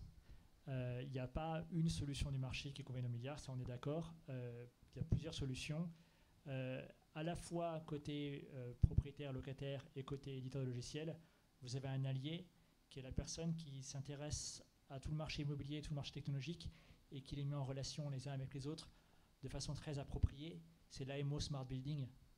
Ne l'oubliez pas, il travaille pour la maîtrise d'ouvrage, hein, il est agnostique, mais il a intérêt à ce que tout aille mieux. Donc il va s'intéresser à des solutions et il saura identifier la bonne solution si c'est pertinent. Il est rémunéré, entre guillemets, par la récompense d'avoir bien travaillé, qu'on lui donne une autre mission. Donc c'est son modèle économique. Donc il a intérêt à bien bosser.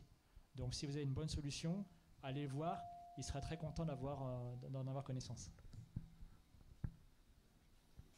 Parfait. Il y avait une autre question. Oui, Bruno Geoffrey, Pando 2. C'était plutôt un commentaire. On ne va pas refaire un groupe de travail de l'AICN. Hein. Je crois que Eric l'a dit. Effectivement, dans ces différentes strates qu'il peut y avoir entre les propriétaires, les foncières, les asset managers, les property managers et les occupants à un moment donné, on voit bien qu'il y a une différence d'ontologie, entre guillemets, de discours et de métier. Et en fait, fondamentalement, quand même des différences et des divergences entre les intérêts de tout un chacun. Donc opposer aujourd'hui, par exemple, confort et qualité de vie au travail des occupants, tu le mentionnais, Jacques, effectivement, comme on peut le voir, par exemple, dans ces programmes, pas pour les stigmatiser, mais les programmes Cube.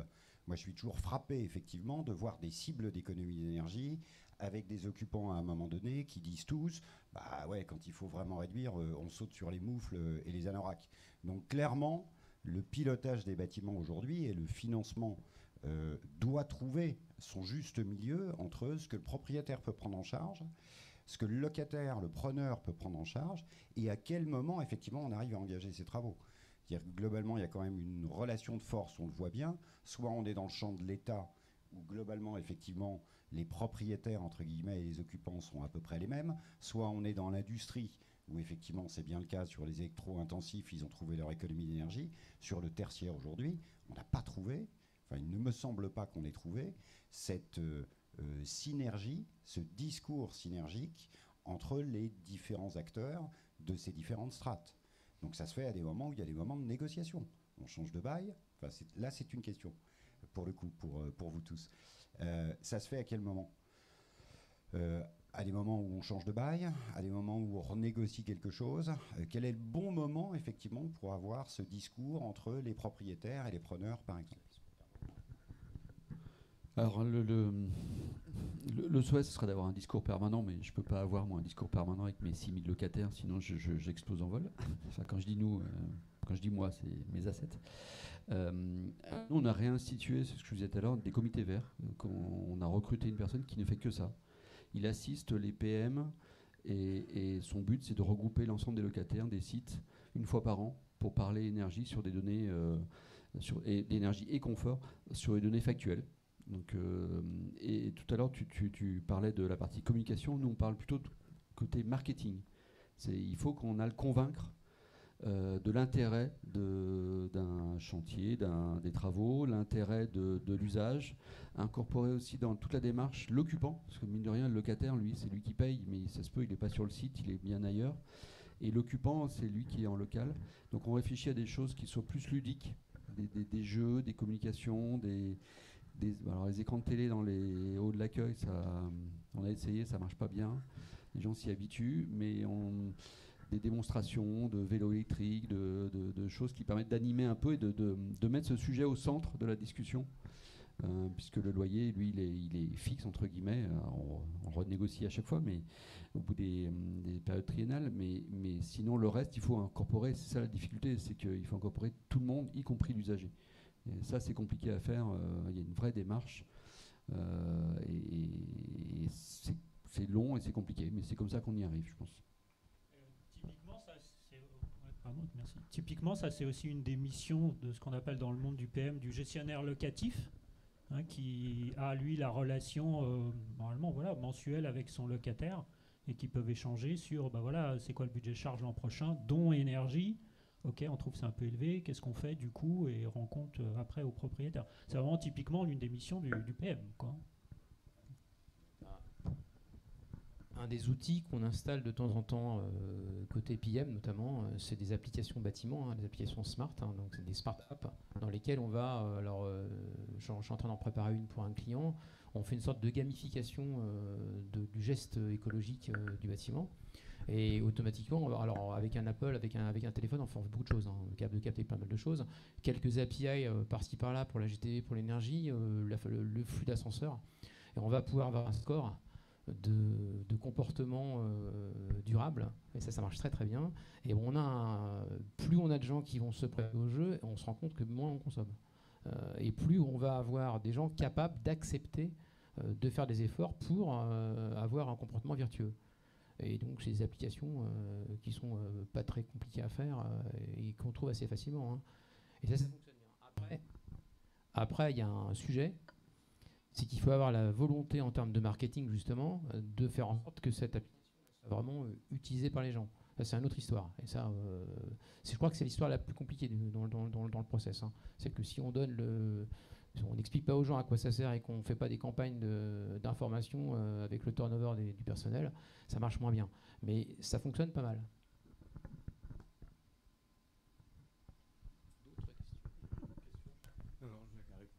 C'est bon ? Ah bah super. Écoutez, moi je pense qu'on est arrivé au bout. Après, je ne sais pas s'il restait d'autres questions, d'autres réactions. Moi, ce que je retiens en conclusion, c'est un sujet assez intéressant. Je pense que finalement, on parle trop de financement, c'est le mal franco-français et on devrait arrêter. On devrait plutôt investir sur le changement des mentalités ou les changements des usages. Moi, c'est un peu ce que je retiens. Donc peut-être que la commission, on va pas l'appeler, on va changer le nom, côté SBA. On va pas l'appeler financement, on va l'appeler parce que financement, finalement, ça crée un biais cognitif et ça emmène sur ce qu'on connaît tous, les C2E. C'est de l'investissement, voilà. C'est plus du financement. Voilà, ça sera plus de l'investissement finalement, mais ça rejoint la notion de ROI, c'est ce qu'on présentait tout à l'heure. C'est finalement quels sont les coûts côté les coûts qu'on doit ou les investissements appropriés au-delà de l'investissement matériel que l'on pourrait faire côté foncière, côté locataire, pour faire en sorte que ça fonctionne et avoir des économies d'énergie. C'est plutôt intéressant. C'est le ROHI, c'est l'investissement humain. En fait. C'est l'ESG. Alors il y a CSRD qui arrive, c'est un autre sujet, on ne va pas débattre.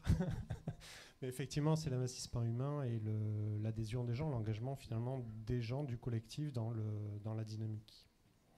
Voilà, écoutez, je pense qu'on est arrivé au bout. Alors merci à tous en tout cas d'être venus. Moi je trouvais ça fort intéressant en tant que d'écouter un peu les réactions. Je pense que c'est toujours intéressant en tout cas de discuter entre les associations. Moi, c'est ce que je retiens parce que quand on est du côté fournisseur de solutions ou foncière, on a besoin de voir un petit peu ce qui se passe de l'autre côté de la barrière. Et c'est pas toujours évident. On est tous dans notre ligne de nage, on est tous dans notre silo. Et effectivement, c'est bien de passer du temps pour discuter ensemble. Donc, moi, en tant que président, voilà, sachez que j'ai pris quelques notes. Je vais essayer de débriefer. On va essayer de retravailler ensuite. Et il est possible, en tout cas, je reviendrai vers les associations pour indiquer un petit peu ou faire une proposition à la suite de cet événement, de façon à dire, on pourrait travailler sur ça, ça, ça et ça. Sachez que on risque de monter à des groupes de travail. Alors, on verra les modalités qui s'en suivront. Mais néanmoins, on est aussi preneur des bonnes âmes ou des gens qui souhaitent collaborer, construire, sachant que c'est de la co-construction et ça se fait souvent dans du win-win. Moi, j'étais patron de société, je sais ce que c'est, on a tous très peu de temps, mais effectivement, on en tire quand même quelque chose. C'est toujours bien de sortir la tête du guidon, de réfléchir à d'autres choses et généralement, on en gagne quelque chose en participant de manière active dans des groupes de travail au sein de ces associations. Voilà, pour le mot la fin. Oui, Eric, tu veux rajouter quelque chose ? Une suggestion, la SBA pourrait très bien développer l'équivalent de la fresque du climat, mais adaptée à un immeuble, ce qui nous permettrait de faire jouer l'ensemble des occupants et de comprendre. Voilà. Je pense que ce serait intéressant.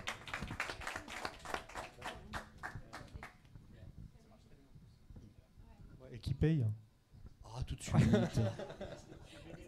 Oui, c'était la petite blague pour terminer là. Non, c'est bien évidemment. Voilà, merci à tous. En tout cas, oui, Muriel, tu veux rajouter quelque chose ? Je voulais juste rajouter en lien avec les échanges qu'on a eus que le 5 décembre au matin, une matinale est organisée sur les jumeaux numériques en partenariat avec BIM for Value.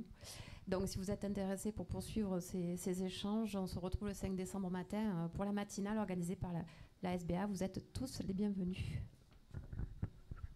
Je voulais simplement remercier à nos intervenants et à Jonathan pour l'animation de la journée, de la matinée. Et je vous dis merci encore à vous tous, le public présent, et à très bientôt pour un nouvel événement.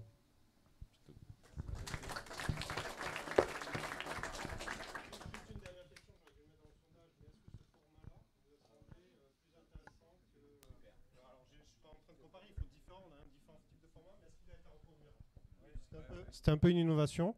En tout cas, on a essayé de rendre ça le plus ludique. Bah ouais, j'ai pas créé la question, j'aurais dû y penser avant, j'ai pas préparé ça. Mais à main levée, on maintient? Bon, bah impeccable. Bah écoutez, ça donne de l'énergie pour la suite. Merci à vous.